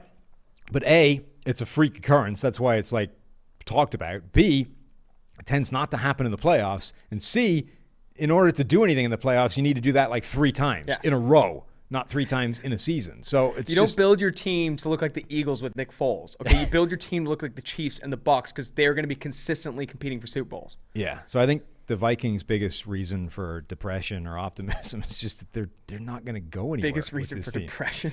Like they are what they are, which is a pretty good team that's got a very defined ceiling and isn't heading in the right direction necessarily. All right, PFF has partnered with Symbol. That's SIMBULL, the stock market for sports that allows you to trade sports teams like stocks and earn cash payouts when your teams win. Symbol has blended sports and the stock market to offer you a new way to invest in and profit off your favorite teams. The MLB is in full swing for the rest of the summer, allowing you to earn daily cash payouts, and NFL free agency is still going. So whoever lands atop of the market player will be sure to see their team's stock rise. Use promo code PFF and deposit $10 at symbol.app/PFF to earn a free PFF annual subscription. That's promo code PFF with a $10 deposit at the Symbol NFL.app/PFF to earn a free annual subscription. All right, what division are we in now? The NFC South, Atlanta. Atlanta, I put defense. I still think this defense isn't good. I think Atlanta's going to bounce back a ton. Like, of any team drafting in the top 5, I really like their prospects. They're in a bad division. I mean, they're in a good division, and therefore they're in a bad spot. I think the Bucs, like I said, roll in the NFC, including the NFC South. But I think defensively, it's still not a very good roster. Like, offensively, there's every reason for optimism. Matt Ryan is still good. Yeah. Matt Ryan is still a top 10 quarterback in the NFL, period. Offensively, they add Kyle Pitts. If Calvin Ridley and Julio Jones can find ways to stay healthy, they should be putting up 30-plus points a game. Like, that's how good this offense can be. And I love the changes they've made on the sideline. I think Arthur Smith is going to do a lot of positive things for this team. But, like, defensively, A.J. Terrell needs to take a step forward. I don't like their safeties with Jalen Hawkins and Eric Harris. Like, their pass rush isn't good. Like, there's a lot of reasons for them to be giving up 30, 40 points a game as well. So I think it's going to ultimately be one of these teams that is in a shootout every single week if injuries don't hit him on the offensive side of the ball, as we've seen with Julio Jones and Calvin Ridley of late. Yeah, defense is not good. I think that's their biggest weakness. My biggest concern is, what if they're just not able to utilize Kyle Pitts? Don't say that. Look, I love Kyle Pitts. I think that guy is a freaking unicorn. I think he was the best player in the draft in terms of how high his ceiling is. He was a genuine tweener in terms of that guy could play an number 1 wide receiver role if that's all he did. He could also play just a tight end inline role if that's all he did. And he can do everything in between. The problem with that is nobody knows how to use that. Nobody's ever had one of those before. There's no player that's like that has been in the NFL before. So nobody has any freaking idea how you utilize that to the maximum effectiveness. What if they just use him as like number 2 tight end? Like, his ceiling becomes Darren Waller, which is great, but it's not what he could be. I don't know if I like it. I don't know where his head's at, man. I think he bummed me out. Have you seen him so he's wearing the number 8 jersey. Yeah. Rookie minicamp, man. He makes cuts like receiver. I don't know, man. He's a legit receiver. I think if they play him in the slot to the same rate, or play him in the slot or out wide to the same rate that Kelsey gets utilized. Yeah. Like, Kelsey ran, I think, over 220 routes from the slot last year. Played some outside as well. Like, why can't he be better than Darren Waller? Why can't he be better than Travis Kelce? He can. I think even that is like leaving meat on the bone. I'm excited, man. I'm excited. I think Kyle Pitts plays to the level of those two guys sooner rather than later. Yeah, I agree. Defensively, though, it's a disaster. Yes. The defense is their biggest concern area. It's Grady Jarrett, it's Deion Jones, and then nothing. Yeah. That's a problem. Carolina. So I've said this a lot. It's the quarterback stuff. It's like the progression of Sam Darnold. Like, if Sam Darnold doesn't flip the switch. If Darnold is still Sam Darnold, it's screwed. Yeah, exactly. So not only are they screwed, but they've passed on an opportunity to grab Justin Fields, and now they're going to be. I don't think they're going to be as bad as Houston or as bad as Detroit next year. Yeah. So now, in this quarterback class, I know it's early. There's a lot that can change. Like, it could be another quarterback class where Malik Willis has a huge year out of Liberty. There might be a Zach Wilson coming down. Yeah. There might be a Zach Wilson coming down the pipe, or the Jaden Daniels kid out of Arizona State. I don't know. We'll see. But I do think. Odds are it's not.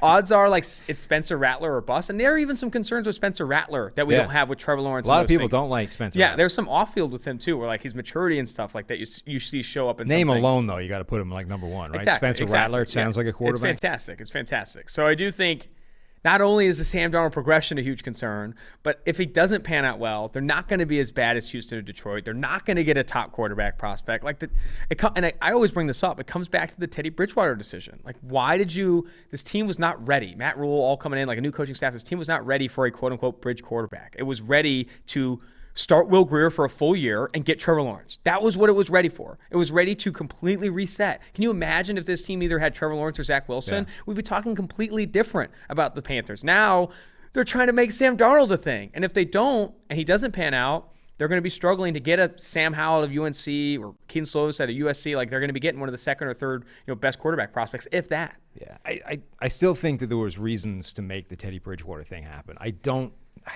The Darnold thing has the potential to really screw them because they traded a pretty decent amount to get Sam Darnold, which means they are and they're paying him a ton of money next year. They are firmly they pick up his option, so they are firmly in the camp of Sam Darnold in the Jets was a product of the Jets, not of what Darnold can be. Right? He has been held back by Adam Gase and by the lack of talent around him, and actually he's still a top 3 overall drafted quarterback. He's still a guy that can be amazing. But so they've been bought into that idea, and they've given him the best receiving core probably he's ever had. They've given him a play caller that's dramatically better. The offensive line is still really rough, though. I don't understand what they're doing on the offensive line. Like, their left tackle right now is either Greg Little, who's been awful, Cameron Irving, who's been awful in many different positions. And multiple positions. And Brady Christensen, a third-round draft pick from BYU, who never really had to face anybody. Yeah. So we don't, and is like 28 years old. Not 28. What is he? 25. 24. He's older than Greg Little, by the way, like by a full year. So it's three guys, none of whom have got any kind of pedigree of starting at left tackle in the NFL. The rest of the offensive line is not good either. It's Taylor Mouton and then four guys that aren't good. There are not a lot of reasons for optimism for the Carolina Panthers. I like what they've done defensively. Like, I think they've added a lot of pieces there that I think are going to have, like, especially in year two, like Jeremy Chin, Derek Brown. I think Ichiro Gross-Matos gets better. Like, I think they've done some things in the draft defensively that I've liked. Yeah. Offensively, Joe Brady is going to be a head coach soon. I think the forecast guys, George Trahuri and Eric Eager, talk about that a lot, and that he gets a lot out of the offense he had. Robbie Anderson played well for them this past year. I think he's going to play well again. But Sam Darnold and this offensive line, from what we've seen, are bad. They're going to need to take steps forward if this team's going to be good. And even if Sam Darnold does play better than he away from Adam Gase, which, I mean, it's hard to play worse. Yeah. How much better does it get? Well, here's the thing. The single worst thing that could happen for them is that Darnold plays just well enough for you to buy into the idea that he's a long-term solution. And it's 100% a product of Joe Brady and the receiving core. And Joe Brady will immediately get a head coaching job, leave, because look at what the job he just did with Sam Darnold. And it turns out that was the thing driving all this. Now you've committed to Sam Darnold, and he goes back to being terrible again because Joe Brady's out of the building. Now you're just screwed. Yeah. Like, long-term, the whole thing has just gone to hell. I mean, there's a reason their GM was fired. Let's be real. Yeah. New Orleans. Jason Hinston. I think that the combination of the quarterbacks is just not, like, it's not good. Like, I think there's right now a bet you can make on DraftKings Sportsbook for who's going to be the starter. I think Jameis Winston is the minus 200. But, like, it's not going to be as good of an offense without Drew Brees. And that was a bad Drew Brees last year. Yeah. I don't think the New Orleans Saints, with as good as this roster is, and we've raved about their roster every single year, they've done a really good job drafting. They've hit on guys. Mickey Loomis always trades up and gets his guy, and they've played well. But the quarterback position ultimately limits you. And it's not as bad as the Sam Darnold situation, but I would argue Tom Brady and Matt Ryan are better than both whoever starts in New Orleans. And for that reason, they're third fiddle in this division. Yeah, I think that's fair. I'm selfishly really interested in seeing just what a Taysom Hill offense looks like as a design thing. You know, they had to do it last year as in a pinch for a few games. But I really want to see what that looks like. As like, hey, we know going in, he's going to be the starting quarterback. Sean Payton gets to spend an entire offseason designing an offense around Taysom Hill's skill set for whatever that is. What does this thing look like? It'll be fun to watch. And I think it won't be bad. Like, Taysom Hill's not a great quarterback, and it certainly has limitations, but the offense won't suck. Like, it's not going to be a complete train wreck. He's too good as a rushing threat. He opens up a whole bunch of big plays. Like, every single deep throw he's ever attempted has been like 10 yards underthrown, but they're open. Like, he creates that margin for error with those plays. So I think you're right to have that as like the concern, the weakness, but I think it'll be the thing that stops them rivaling Tampa Bay. Yeah. It's not like it's not going to hold them back from being good. I think they'll still be a good team, and their offense will be good. But when they run into the playoffs and the best teams there, they just they can't hang with Tampa Bay without one of those guys having like an absurd game that you just can't see coming. Agreed. Tampa, I put Tom Brady injury finally hits the wall. Yeah, I mean, fuck. I'm not predicting that's going to happen, but I do think that the only thing, because this team is really good. Yeah. Like, I mean, there's reason to potentially put them as Super Bowl favorites ahead of Kansas City. Like, right now they're number 2 behind Kansas City, but like, man, like, I feel really confident about them. 1, getting the postseason bye, like the first seed in the NFC, and then 2, I don't know if there's a team in the NFC that can beat them in the playoffs. Like, I like them a lot to go to the Super Bowl, like a lot. Yeah. So I do think Kansas City would be the team that keeps them from winning it. Tom Brady, they've benefited a lot, obviously. Everyone, I don't know if you've seen this trend with Tampa Bay and comparing Tampa Bay and the Los Angeles Chargers. So they draft an offensive tackle at 13. Okay. Yeah, I have seen that. Yeah, whatever. But like, everyone believes out that like they didn't bring, Chargers didn't bring in Tom Brady. Like, Tampa Bay brought in Tom Brady, and that's the reason they won the Super Bowl last year. If Tom Brady shows any levels of decline, to the point where he's not like a top 10 quarterback according to PFF passing grade or whatever metric you like. He's not a top 10 quarterback in the NFL. This roster is really good, but I think that would be a reason they don't win the Super Bowl. They're the Super Bowl favorites, in my opinion, if you ensure Tom Brady plays all 17 games and plays at the level he played last year. Top 3 quarterback in the NFL. Tom Brady is going to be 44 years old during the season.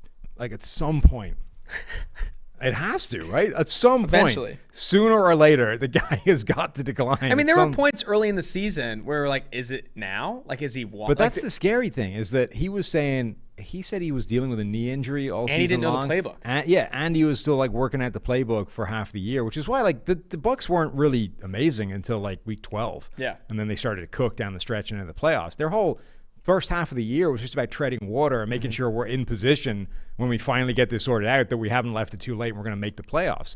So the scary thing about Brady is that there's no sign of physical decline. Now, the arm looks as good as ever. He's, drinking the avocados or whatever he does. Like, he still looks good. Drinking the avocados. I think if the wall hits him, it's going to hit him the same way it hit Brett Favre, right? Which is, Favre could roll out there tomorrow and still have like a top 10 NFL arm at 50-something years old, whatever he is. What happened to Favre is that when you get old, you'll discover this now that you start approaching your 30s. Yeah, you reach an age where when you get hurt, it just, you get hurt easier, right? Stuff just starts to snap that didn't, right? You can't wait. Take a random step and suddenly, oh, crap, something just broke in my knee or whatever. And then B, when you do get hurt, it takes longer to come back. Like, you used to just break things and you'd heal in 2 weeks and you're back out there. So Favre always took a ton of hits just the way he played, and then eventually, like Iron Man, right, at 200 and whatever straight games starting, never missed a game, just kept patching himself back up and going out there again. He just reached a tipping point where those hits were breaking things and those things weren't healing. By the time the next week rolled around, he was done. Because he was he has that whole record, right? That consecutive starts record. I think it's 290 something, right? It's like he was an Iron Man. It's absurd. Like all copper tone. That to me is honestly like the record in the NFL that's the farthest away from being broken. Like, that start streak, nobody's been within like 100 games of it. Like, it's in something ridiculous like that. So, but Brady, the difference between Brady and Favre is that Brady doesn't take those hits. Never has, right? And that offensive line is good. Yeah. And so now it only takes one, right? One hit in the wrong way can be a knee and that's your season done. But Brady is best positioned to avoid the wall hitting him the way it hit Favre, and it's not hitting him in terms of arm strength and the way it hit Manning or whatever. So really what you're relying on, if you think that Brady is going to decline or hit that wall, is one freak injury. Like, it's one freak hit that breaks something that wouldn't have broken like otherwise if he was 25 instead of 44. And that's the thing that just crumbles the entire thing, which is always a possibility, but is like the smallest possible reason in terms of like just getting old, arm declining, like the Drew Brees thing. It's not hitting Brady that way. So you're relying on one hit to just take him down. Which, to confirm, is an awesome scenario for the Bucs. Yes. If your biggest concern is that one freak injury takes down Brady. You're in a very good position. Absolutely. All right, NFC West, last division, Arizona. Oh, man. Mike knows my concerns I have with Cliff Kingsbury. I do not like what they've done since he's taken over. I mean, I put Kyler Murray or Cliff Kingsbury. Since being drafted, Kyler Murray has been a bottom 5 passer according to PFF clean pocket passing grade. One of the more stable things. Since taking over Cliff Kingsbury, they've been a bottom 10 offense in EPA per play. Bottom 10 offense in EPA per pass. This offense, despite all of this, the hype around Cliff Kingsbury, around DeAndre Hopkins, around Kyler Murray, Andy Isabella, Christian Kirk, it's not been good. The offense is good. I don't care about the defense. Defense could be bottom 10 next year. If the offense isn't good next year, I mean, it's time to start considering some things. I mean, like, whether you're considering Cliff Kingsbury on his way out or moving on from Kyler Murray, like, it just has not been good enough. And I think a lot of it last year, specifically for Murray, was injuries. There are reasons with Murray to have, like, some excuses baked in. For Cliff, I don't think there are. Like, the offensive line isn't bad. They had DeAndre Hopkins last year and exclusively played him at left receiver, one of the worst usage of a top receiver we've ever seen. Like, Michael Thomas plays almost 40% of his reps in the slot as one of the best receivers in the NFL, as does Keenan Allen, as does Stephon. Like, these guys get versatile usage because you're trying to find mismatches. Cliff, consistently not doing that. They run more wide receiver screens than any team in the NFL. You know who their leading target was? Larry Fitzgerald. Yeah. If you're running wide receiver screens, that's why I'm really high on Rondale. I know, and I'm high on Rondale too. Like, again, he just continues to get these guys that he likes: Andy Isabella, Rondale Moore. let's see it, buddy. Yeah. Like, I want to see it. Like, we have to see him utilize these guys effectively to a point where it's a top 15 offense, a top 10 offense. There has been a total lack of creativity in that passing game. Now, some of that, I think, is a design thing in that, like, the air raid functions because it's idiot-proof, right? You can plug any old moron in there, a quarterback, and the whole thing is predetermined. You know where everybody's going to be at all times. You know what routes they're running at all times. All you need to do is, like, identify pre-snap where you're going, and it's free yards. Mm-hmm. I mean, the NFL, that doesn't work as well. Defenses know what they're doing. Not a lot of free yards. Right, perfectly put, right? There just aren't the free plays that there are in college. So when that's your system, like your system is picking up the free plays that the defense is giving you, you're just not going to be good because the NFL defense doesn't give you a lot for free. You have to work harder than you're working to generate yardage. So I think that's what he needs to show is figure out where the meeting point is there, right? I maintain some of your air raid principles because some of them I'm sure are sound, but you need to figure out how to move towards getting more free plays because right now you're just not getting enough. And if they don't take that step forward, the team overall is not good enough for them to be good or even hang with the best teams in that division. And with those wide receiver screens, which are supposed to be like free yardage, where you're getting the ball to a playmaker, they average fewer than 6 yards per attempt. Because you're going to fit. It's terrible. I mean, again, it comes back to like, what are we doing here? But now you're throwing a Rondale. Now you're cooking. Hopefully Rondale, we start cooking. That's why I love that fit because you actually like Rondale needs to be a gimmick, at least right off the bat, while you figure out what he can do. The Cardinals have that role there. Now, okay, they were burning it with Larry Fitzgerald targets, but the role was there within the offense. Now, if you nobody can feed Rondale more targets naturally within the flow of the offense than the Cardinals can. So I like that. LA Rams.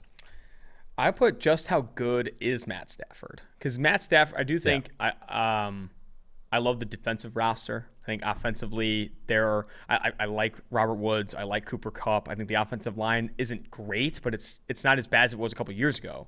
Now it's like, okay, Matt Stafford, let's see it. You know, a guy that a lot of people like and has been good in bits. I remember before the 2020 season, a lot of people were picking the Lions to go to the playoffs. A lot of people were picking dark horse candidate Matt Stafford as MVP. All right, man, like there's not a lot of excuses in LA where they're, I think, one of the favorites to win this division. I think they are tied with the San Francisco 49ers in total win total in 2020, according to Las Vegas. So I think Matt Stafford's time to live up to the hype. It's time to stay healthy, and it's time to burn it down with easily the best situation he's been in, especially if you include Sean McVay. Yeah, there's always been people saying, you know, Matthew Stafford's never had this offensive-minded head coach, never had a guy, you know, a mastermind to put him in a good position to succeed. Now he has. Like now McVay, boy genius over there with the fancy offense. If Stafford doesn't look any different the way he's looked throughout his career, you know, volatile, capable of amazing games, always shakes out to a grade in the 80s somewhere, not 90s, he just doesn't have it. Like you may have all the talent in the world, but if you can't put it together for a 17-game schedule now, what's the point? Like you're never going to take them to that level unless you work on the Joe Flacco principle, right? Which is if we just get to the playoffs, maybe he can catch fire for 3 or 4 straight games. He's at least capable of doing that 100%. In a way that some other quarterbacks probably aren't. I'm also concerned that this defense takes a major step back. Like if we go from Brandon Staley, best defense in the NFL, best coverage unit in the NFL, basically completely stop teams throwing deep on them at all, cause Russell Wilson all kinds of fits. You lose 40% of that secondary. Troy Hill, John Johnson III gone. You lose the defensive coordinator that orchestrated the whole thing. That could easily take like a big step backwards. And the Rams last year were being propped up by that defense to a huge degree. If that takes a step back and the offense doesn't take a big step forward with Stafford, you didn't go anywhere. Yeah, I also think that while scheme, Mike talks about a little bit on the 2-for-1 Drafts podcast about like they're going to run the same scheme. You know, they've kept some of the guys in house there to run that scheme again, but like you can't understate how much like live play calling matters. Like being able to call the right plays in and the right just situations. The guy whose system it is versus a guy whose system he's like adopting and is kind of on the same page but not 100%. Like it's different. Going from Staley to Raheem Morris is not going to be just a seamless transition. I'd be more confident in this defense regressing than maintaining. Yes, sure. Absolutely. With how much they lost this offseason. 100%. And if that, like again, if you don't offset that by not just a step forward with the offense, which is what you needed to do last year, but now you need a big step because you need to overcome, you need to take the step forward on offense and offset whatever you're going to lose on the defensive side. So, yeah, I mean, their big concern is that have they done enough to take a step forward? San Francisco. I put Trey Lance's ability to see the field. I think we know. Do you think he's going to start week 1? I don't think so. You don't? I don't think When do you think he's going to start? I think he's going to start probably a few weeks in. I mean, it depends. I think they are more than happy to see if Jimmy Garoppolo pans out of the gate. Like to see if we can win some games out of the gate. I think they're going to start him early. Really? I don't see a reason not to. Like I think people assume that because he's young and inexperienced that there's things that he does that are problematic for seeing the field early. You know, like he doesn't have a great grasp of reading defenses, or he's constantly making mistakes because he doesn't see the field the right way, and all these kinds of things. I don't see that in his game. I think his only real weakness right now is inaccuracy, which might just be a simple lack of reps in terms of like how often is the dude throwing a ball. But in terms of like the guy doesn't make mistakes, like doesn't misread defenses, doesn't get one confused. of the smarter players in the draft. Right, doesn't get confused. All the things that you need to see the field early, he has. And he has the rushing threat to like prop up any deficiencies that he does have. So what are you gaining by sitting him? Like, not a lot. You've obviously identified to the tune of 3 first-round picks that he's the guy that can lead your team. So if you don't think that he has like a critical flaw in terms of we can't play this guy because look what guy can't read cover 2, right? Every time we see cover 2, the dude's thrown it to the Mike linebacker. Can't have that in the NFL. Yeah, got to fix that before we put him on the field. If he doesn't have that, like what's the benefit? I think a lot of it's going to be how quickly can he kind of knock the rust off. Because obviously that Central Arkansas game was not good. Like when he in that like showcase game, he did not look great. Such a weird dynamic. It was weird. It was weird. So like they have 3 preseason games this year. Yeah. If he shows up and looks competent, I think he starts week 1. He However, if he doesn't, that's fair. I'm well aware that Kyle Shanahan is not going to just throw him to the dogs. Yeah. Like I think they'd rather have Jimmy Garoppolo start and see, because something that doesn't get brought up enough with San Francisco is they're going to see some positive regression on injuries defensively. Like there's just no way they get everywhere. Yeah. I mean the receiving core, it was true together. Right? There's just no way they get decimated to the same level again. So like if Jimmy Garoppolo can come in and they can stay healthy in more ways than they did last year, it's going to be a more competitive football team. There's a reason again that they're tied with the Rams for the most wins in this division. Yeah, nobody was wrecked harder by injuries than they were across the board last year. All right, final team, Seattle Seahawks. This one I think is obvious. I think we're going to have the same one here. I haven't seen yours, but I put cornerbacks. This cornerback depth chart is absolutely horrendous. They obviously lose Shaquille Griffin. He signs with Jacksonville. Their starting cornerbacks are Trey Flowers and Ahkello Witherspoon. And then you have behind them, Trey Brown is a 4th-round rookie out of Oklahoma that I like, but still. Yeah. Then you have Pierre Desir. Like this, the starting quality is not there. The depth is not there. I don't think the pass rush is that good. They're starting Darrell Taylor and Kerry Hyder at left and right defensive end. Like this is a bad defense at the worst spots. Like they don't have a good pass rush and they don't have good coverage. They're going to be giving up a lot of points. And their offensive line did not significantly improve. There are more reasons to be concerned with Seattle than there are not, and I think some people are still picking Seattle to win this division because maybe you could argue, and I think it's probably right, that they have the best quarterback. Yeah. But I think these flaws are so big, and we rarely see this in the NFL, that these flaws elsewhere are so big that I don't even think Russell Wilson could put on a big enough Superman cape to overcome these things. When you look at what this roster is, it's approaching the Texans last year, right? Yes. Which is, it didn't matter how good Deshaun Watson was. Just like there was a bunch of games last year where Deshaun Watson executed a game-winning drive, right? Scored points, took the lead, but there was too much time on the clock and his defense couldn't stop anybody, and the opposition drove down the field and executed their own game-winning drive, and it didn't matter what Deshaun Watson did. And then there was another one where he executes a game-winning drive, hits his receiver in the hands who fumbles the ball, and they lose because of that. Like, Deshaun Watson put his team in position to win more games than they did last year, but the team around him let him down. Now, I don't think Seattle is quite as bad as Houston was last year, but you're right. I think it's reaching that tipping point where Wilson needs to play so unbelievably out of his mind for this team to be winning all those games. I just don't know that he's capable of doing that, particularly in a division that is going to be tougher. Like everybody in that division looks like it should be better than a year ago. The Rams should be better. The 49ers should be a lot better, and Arizona should probably be better. Those 6 games immediately are nightmares for you to deal with. It's going to be tough. The Seattle Seahawks defense was like one of the worst in the NFL last year, and I don't see it getting much better. Yeah. Like it was a bottom 3 defense, I think, in EPA allowed per pass, and the cornerbacks got worse. Like losing Shaquille Griffin does not help this team. Their best pass rushers last year were Jamal Adams and Bobby Wagner, safety and a linebacker. Dude, this is going to be tough, man. The Seattle teams, who's the worst team in this division? Still Arizona?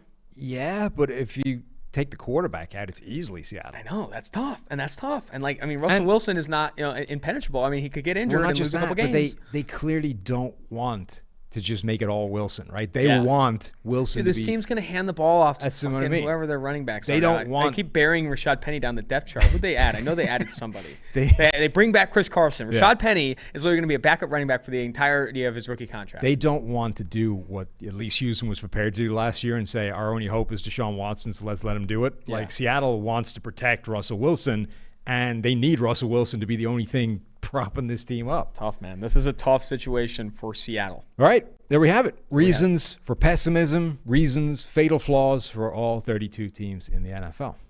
This has been fun, Austin. It's been fantastic. Crapping on everybody. It's just a giggle. Steve is out for another show. I got to figure out what we're doing later in the week. Haven't got that far yet, frankly. I'll figure out what we're doing from then. But Austin Gale, 2-for-1 podcast. You can get him and Mike Renner wherever you get your podcasts. You guys have been cooking recently. Cooking. Numbers through the roof. Obviously, PFF has a ton of podcasts, so go check them all out. George and Eric on the Forecast, Chris Collinsworth podcast featuring Richard Sherman, Unexpected Points, podcasts all over the place. The Fantasy Podcast with Ian Hartitz. Go grab them all. For myself and Austin, that'll do it. Take it easy.